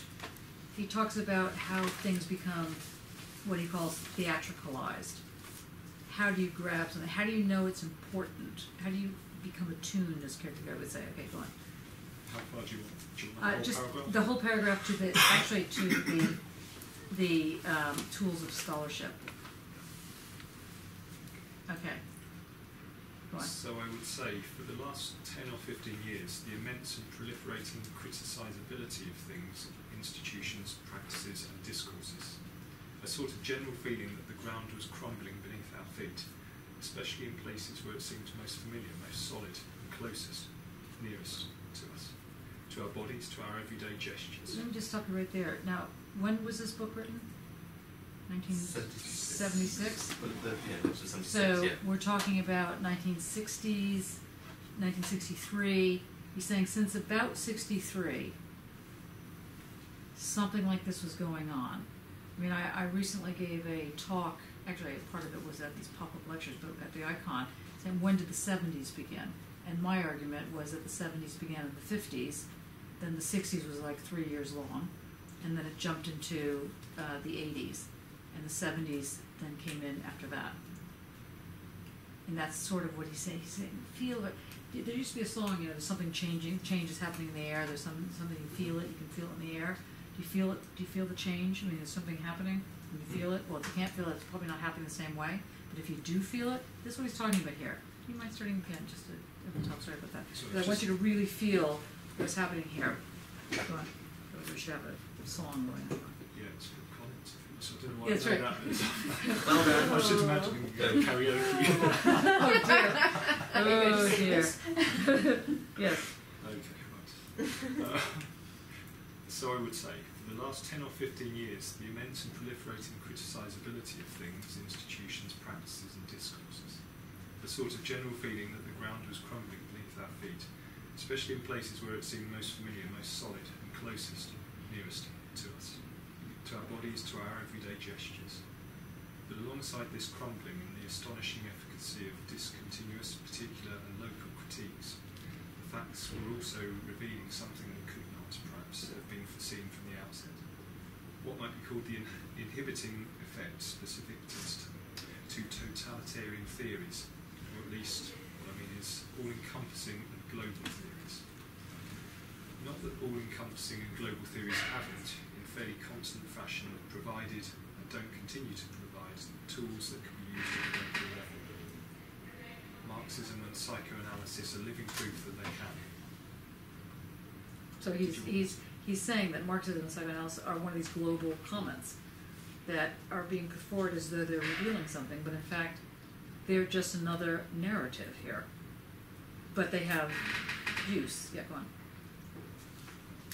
But they have, I think, provided tools that can be used at the local level only when, and this is the real point, the theoretical unity of their discourse is, so to speak, suspended, or at least cut up, ripped up, torn to shreds, turned inside out, displaced, caricatured, dramatised, theatricalised, and so on. Or at least that the totalising approach always has the effect of putting the brakes on. So that, if you like, it's my first point, the first characteristic of what has been happening over the last 15 years or so, the local character of the critique. This does not, I think, mean soft eclecticism, opportunism, or openness to any old theoretical undertaking, nor does it mean a sort of deliberate asceticism that boils down to losing as much theoretical weight as possible. I think that the essentially local character of critique, in fact, indicates something resembling a sort of autonomous and non-centralised theoretical production, or in other words, a theoretical production that does not need a visa from some common regime to establish its validity. Keep going, just in the next middle. Because I'm not sure we're going to go back and discuss what you're saying, but go on. This brings us to a second feature of what has been happening for some time now. The point is this: it is what might be called returns of knowledge that makes this local critique possible. What I mean by returns of knowledge is this: while it is true that in recent years we have often encountered, at least at the superficial level, a whole thematic, life not knowledge, the real not erudition, money not books, it appears to me that beneath this whole thematic, through it and even within it, we've seen what might be called the insurrection of subjugated knowledges. When I say subjugated knowledges, I mean two things. On On the one hand, I'm referring to historical contents that have been buried or masked in functional coherences or formal systematizations. To put it in concrete terms, if you like, it was certainly not a semiology of life in the asylum or a sociology of delinquents that made an effective critique of the asylum or the prison possible. It really was the appearance of historical contents. Quite simply because historical contents alone allow us to see the dividing lines in the confrontations and struggles that functional arrangements or systematic organisations are designed to mask. Subjugated knowledges are, then, blocks of historical knowledges that were present in the functional and systematic ensembles, but which were masked, and the critique was able to reveal their existence by using, obviously enough, the tools of scholarship. Okay. What do you understand by this?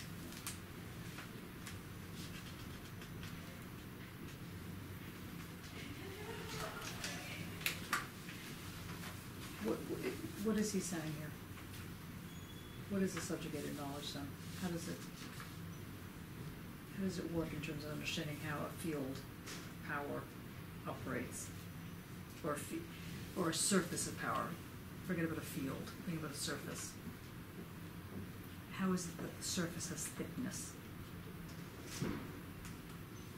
If you think of a surface as forces, the forces that make it work are not these discrete elements like subjugated knowledges. The subjugated knowledges are part of the surface. And so when the cracks appear, it's not that the subjugated knowledges pop out, but that they are part of the way in which the structure reassembles itself. And in that sense, what Mark said at the very outset about how something kind of can move somewhere else is partly because it's part of the structure. The subjugated knowledges are in there. I feel like we're in a part of a Doctor Who story where, you know, I don't know if you saw any of it, subjugated people are all in these like sort of body casts, and they sort of try to speak, but because they're part of history, they're only a bit of a mouth that you see speaking. These are the subjugated never mind. Are we talking about layers? No, not layers. This is why Jakob. Well, that's what I was thinking of Jakob at that moment. They're not layers. Exactly not layers. Subjugated knowledge, and that's like your weave is not a weave. It's not a layer. It's something else creates the surface. This is what. So it's trying to make you think in either singularities or pluralities that don't have sides to them. It's what they made of. It's Is there an innate yes. materialism of those surfaces? And that materialism is Well, I wanted to say interference. interference. Interference. Yes. Yeah. And what does an interference consist of? What does an interference consist? It's I know it works like it makes something emerge in the sense that you have an antagonism, probably, like some at least two forces that kind of fight for being read, and in this impossibility of reading them separately, you get something that emerges, but it's something that it's a process and it will never finish. Right, and it's not intertwined in that weave sense that you're talking about, and yet it's not separated either. No. But they're not stuck together in the contradictory way of thesis antithesis. I'll get back to the master and slave in a minute. They're stuck together because of this, let's say, interference, or what we were talking about earlier, radical mattering, that make it somehow attracted to each other. And they're not by accident are they attracted. So they're actual forces that put them together. So if you're using a Newtonian understanding of the social space, if I push Alberto, he's going to go following the movement of my hand. If he pushes back, I'm going to come back following the movement of his push. If we are pushing together the same thing and we have the same strength, both objects cannot occupy the same space at the same time, so one of us is going to eventually have to give way to the other. So we can only meet each other, but we can't literally occupy the same space at the same time unless we, are consumed. There's no way to occupy the same space at the same time, because space itself is a plurality. Is it? Just try and remember that bit, because that's going to be absolutely critical to understanding how this operates. I'm sort of thinking at the moment as almost like sheets of paper that have been crumpled together. So the crumples have disrupted it, but they hold it together. But it can still move. It can still.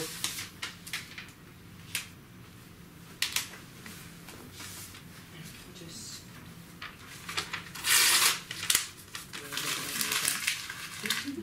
I hope you didn't want that. I probably didn't. But then those two bits of paper are together, but they can still separate out. They can still be individual things, but now they're stuck together. But there's nothing mechanical or anything like that. It's just that force that's been used on it that holds it together.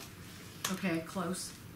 The image that's created, sorry to jump in, the image you created in my mind is the one you find in Kafka's The Trial, the labyrinthian, internal, impossible geography, and that sense of he's on trial but he doesn't know why. Yeah.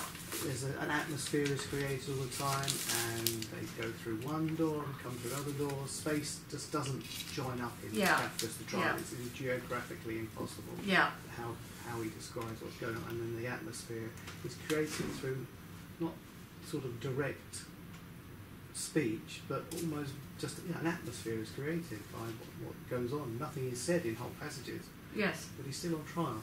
He's still got that brooding atmosphere is created. Right. Good. So we're getting somewhere here. We're inside the labyrinthian of the Kafka-esque. Yes. Yes. Good. I think I'm right in thinking that Foucault's, Deleuze calls him the archivist cartographer. So you get these ways of navigating, or there's a sort of a system, but they're open systems that you can navigate in different ways. So it's almost like there's a game being played between the cartography of the map, and then it sort of shifts, and you into an archival sort of searching. Great. And when are you in one, and when are you in the other, and when are you in both at the same time? If your work has that plurality of being archival and cartographical, simultaneously sometimes. Yeah. I think I'd probably go back to the road runner. I try not to sort of look down when it's kind of, it's the it's kind of when you start over-analysing it. Then you look down. Yeah. But this is the reason I want to try and steer you away from that. Not that that's not a good analogy in a lot of ways, but is that this is talking about something that actually exists. So there's not going to be any falling down. It just doesn't exist in the same way as actual ground, but it's as sturdy, and it's as Mark and Alberto were saying, it creates this. The brood is able to create the atmosphere. And the atmosphere is what gives you your ground. So you're never outside of the atmosphere. Well, there's a Bohm is talking about teaching as something that exists, and everybody knows what teaching is, but at the same time it doesn't exist in the sense of what science can tell. Like it doesn't have a substance, but exists. So I don't know. I think it's quite. So example. Like it's okay. Let's continue with this.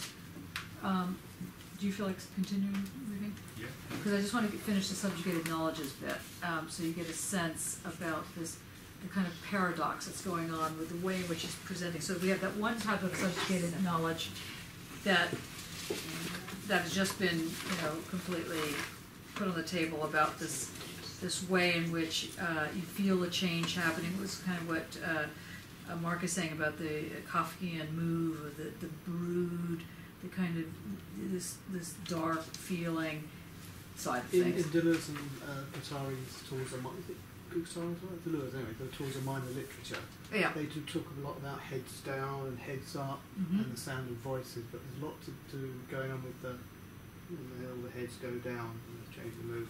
When the heads go up, it just changes a mood like that, light and dark within Absolutely. So, and these kind of things play with and against the first level, not as in layer, but the first, let's say, way to think about this thing called subjugated knowledges. But now he's going to come up with another version of subjugated knowledge. Go for it. Second, I think subjugated knowledges should be understood as meaning something else, and in a sense, something quite different. When I say subjugated knowledges, I'm also referring to a whole series of knowledges that have been disqualified as non-conceptual knowledges, as insufficiently elaborated knowledges, naive knowledges, hierarchically inferior knowledges, knowledges that are below the required level of erudition or scientificity. And it is thanks Which to... one of those could clearly be art, practice-led. Another is, this is where Deleuze takes us from the notion of the schizophrenic, which I think that they romanticize, but having said that, they still are saying that, someone who is considered crazy, I put that in quotes, is actually speaking a logic. And this logic is disqualified in the main discourse. And he's saying that's another form of subjugated knowledge, so continue. And it is thanks to the reappearance of these knowledges from below, of these unqualified or even disqualified knowledges, it is thanks to the reappearance of these knowledges, the knowledge of the psychiatrist, the patient, the nurse, the doctor, that is parallel to, marginal to, medicinal knowledge, medical knowledge. The knowledge of the delinquent, what I would call, if you like, what people know, and this is by no means the same thing as common knowledge or common sense, but on the contrary, particular knowledge, knowledge that is local, regional, or differential, and capable of unanimity, and which derives its power solely from the fact that it is different from all the knowledges that surround it. It is the reappearance of what people know at a local level, of these disqualified knowledges, that made the critique possible. Now, what is he saying there?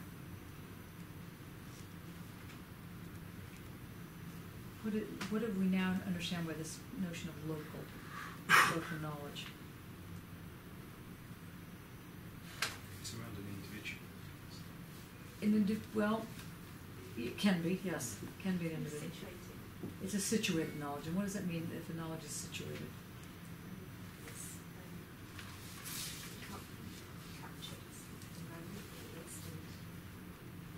Say it again? Or is it in the instant? Right, so a situated knowledge is the basis of practice-led research, for example. You are coming from a very specific locality, not your perception, but literally something that is driving the argument, as it were, driving the logic. Are you going to continue that? It's about the incapable of unanimity. Yes, why do you like that? Well, it's sort of seems to relate to the sort of this sovereign subject. I thought I was thinking earlier actually when you said about the internet. It sounds so fashioned as a freedom of expression, and it's not even. Sort of expression still sort of almost like captures you back in the subject in a certain way, sort of. So it's not quite enough to be like there's a sort of freedom. I don't know freedom because it sort of suggests something contained, the dom part. It puts it back the limit, where it's something. The point of this, what's beyond that control. Is in this local, is in this unanimity, this kind of differential.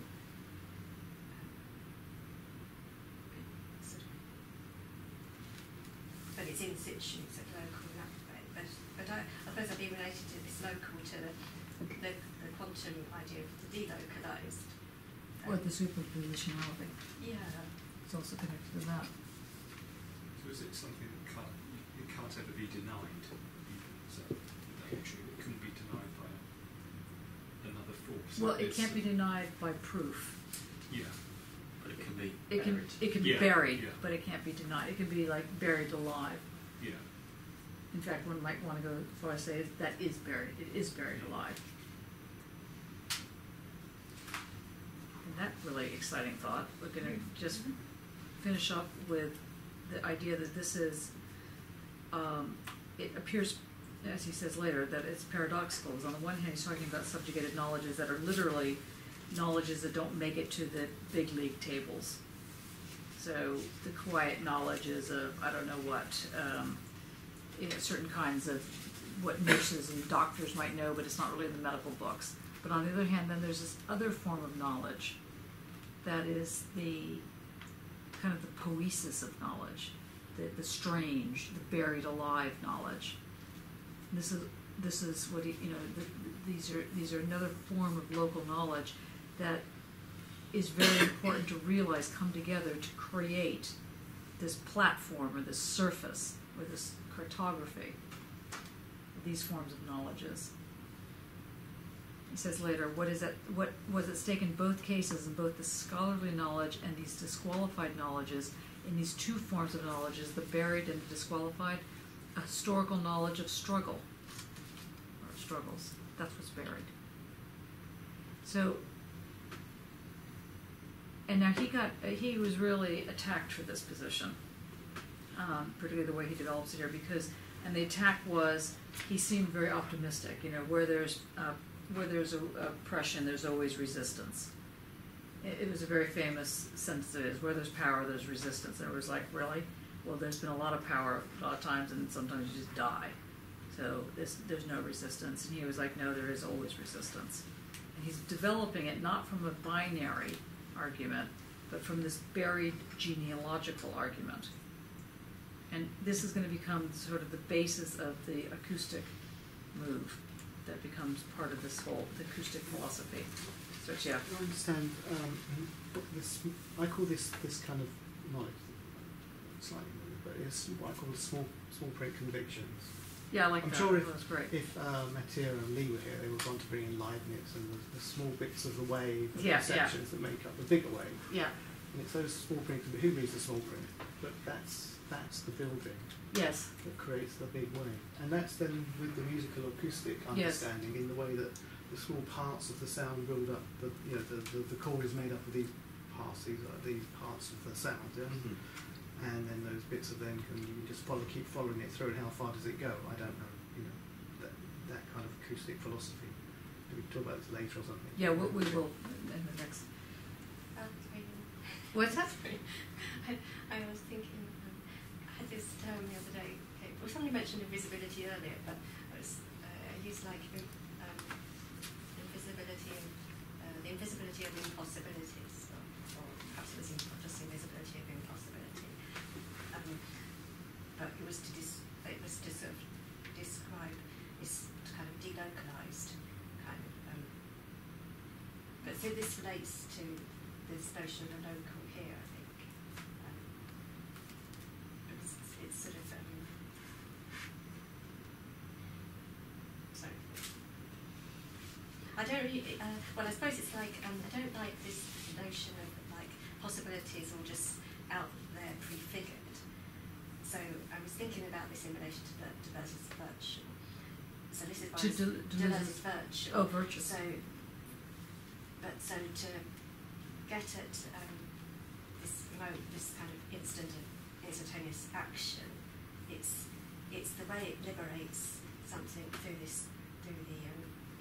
it's like an invisibility of impossibilities, rather than the possibilities being like existing already to perhaps happen. There's this other so.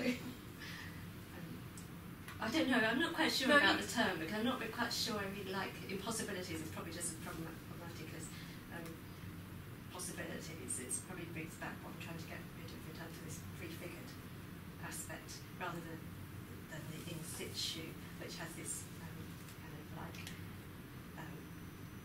impersonal expressionism, you could say, rather than just like the subjects claiming to have what I expressed this. Okay. Let's just. I want to wrap this up so that at least when we get to lecture 2, maybe tomorrow. Next week. He says here, and I just want to. Stuart, if you could just read the very last, just this last large paragraph on page 8, just you might, and for those of you that really wanted to read this book, this is the next very specific thing that you need to take away from it, which is how he really is understanding genealogy. So we started off with this kind of family tree type of idea, and now it's a way of understanding these various subjugated knowledges, but they're both paradoxical and antagonistic, and sometimes they're the same, and sometimes they're different. And this is what he gets at to it, this notion of the multiple or the multiplicity. So it's like a being with, as Jean Nancy would put it, or belonging with, so something with. So it's not quite the weave. It's a moving with. Go on. You might object that there is something very paradoxical about grouping together and putting into the same category of subjugated knowledges, on the one hand, historical, meticulous, precise technical expertise, and on the other, these singular local knowledges, the non-commonsensical knowledges that people have, and which have, in a way, been left to lie fallow, or even kept in the margins. Well, I think it is the coupling together of the buried scholarly knowledge, the knowledges that were disqualified by the hierarchy of erudition and sciences, that actually gave the discursive critique of the last 15 years its essential strength. What was at stake in both cases, in both this scholarly knowledge and these disqualified knowledges, in these two forms of knowledge, the buried and the disqualified. Emphasise that bit. A historical knowledge of struggles. Both the specialised domain of scholarship and the disqualified knowledge people have contain the memory of combats, the very memory that had until then been confined to the margins. And so we have the outline of what might be called a genealogy, or of multiple genealogical investigations, with both a meticulous rediscovery of struggles and the raw memory of fights. These genealogies are a combination of erudite knowledge and what people know.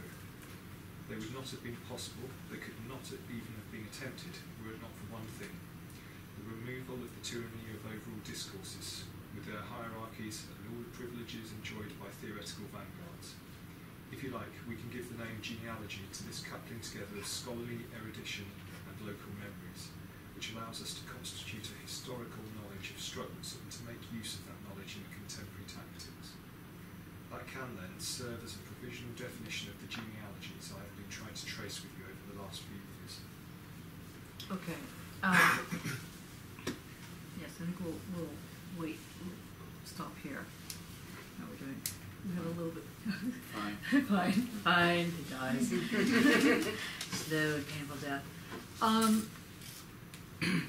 So, what I'm hoping we're beginning to very slowly, very painstakingly, Roberto emphasis on pain, okay, as opposed to painstakingly, begin to build, I hope, is first of all this notion of genealogy that allows for a new concept that you need to have in your head, which is a singular multiplicity.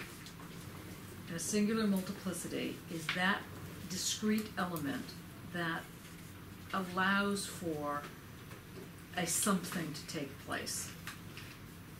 It doesn't combine, it doesn't intertwine,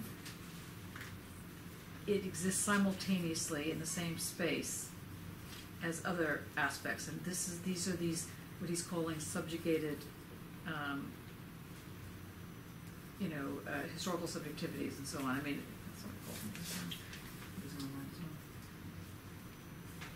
So it's just these subjugated knowledges. So he goes on to say that this notion that he's developing is really what, later on he points this out, is what Deleuze will call minor literature, or the minor. And that he's asking people to rethink the entire way of doing work using this minor approach, i.e. looking at how these different tinier struggles get established. And that will end up showing where the real power bases lie. So, shall we continue with this for next week? Are you okay with that? Okay. D, you want to be the next person that attempts to present? Now. Okay, so D and Ed, why don't you two work together and attempt to present chapter 2? I know it's hard, but you'll do it. So within this, there's a critique of silo thinking. Is that Of what type of thinking? Silo thinking. Silo thinking, absolutely. What's silo thinking? But where you divide up specialisms, I think that's kind of where I'm thinking of. That's Yeah. the basis of disciplinary power. Yeah. Yes. Put it into Dividing Yeah, disciplinary power is literally creating the silos. Divide and conquer. What's that? Divide and conquer. It's divide and conquer, but it's not. It's more vanilla than that, in the sense that it seems like it's okay because you're looking at, I don't know, business and English and industry, and they have these different, vertical moves that are going on. Can I ask you one more thing that came up from last week? Yes, by the way? of course. And that was to do with, I was looking at Bentham in the week, selective writing. It's very interesting. And it's the notion of his notion of happiness and pleasure. And Yes. so I brought up the Freudian, or maybe the interpreters of Freud, Marcuse's idea of happiness. Mm. Happiness in Freud and Marcuse is this quiet mind, Mm-hmm. but in Bentham, as well, I can make out, I don't know it. Happiness is just equated with pleasure and Mhm. utility. It's more like taste in Kant, pleasure of the bottle and pleasure of the table and stuff. And Freud says that this notion of happiness has no cultural value. So this is one of the subjugated minor languages that gets squished out of that Yes. because it always has to be on the go all the time. Kind Yes. Of thing. And then think about that, and then think about we mentioned John Stuart Mill and Bentham and the way that they hothoused the young John Stuart Mill in that sort of utility. He woke up and he was at school straight away, and he was like, he just had a mental breakdown because that's what I'm thinking. They didn't have this notion of happiness, of recharging the batteries, maybe. Yeah. It was all utility, all pleasure and pain in that sense. And the importance of that notion then of happiness, which is more like a meditative, quiet soul, which, with the speeding up of the world, Yes, etc., everyone on the go, the time, all the time. And being happy all the time.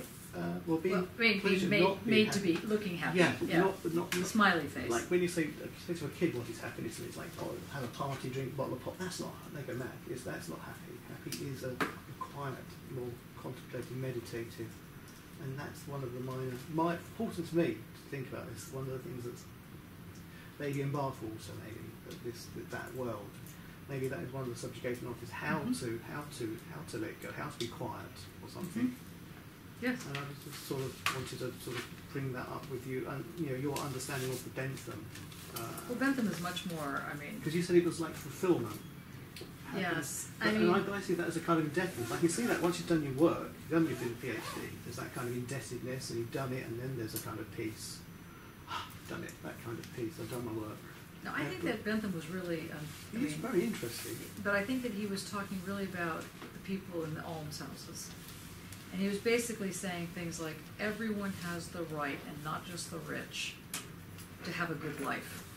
And he called that good life, because he didn't necessarily mean materials, although he did mean it basically at the minimum material, happiness.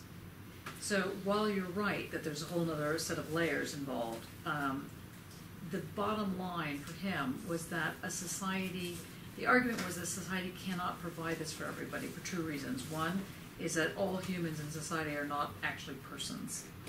And so only persons could become happy. That was one argument. And the other argument was that even if everyone was a person in society doesn't have enough resources to provide happiness for it. So that sort of the well-off had they're working both arguments in order to try and, win this position of not getting the wealth. And Bentham basically was saying, well, actually, that's just not true. There is enough to go around, and that's because if we base it on this utilitarian principle, then there's enough to go around. And so that's the sort of the context around which he's setting this up. Obviously, it goes interestingly different. Yeah, but you're right. That's interesting.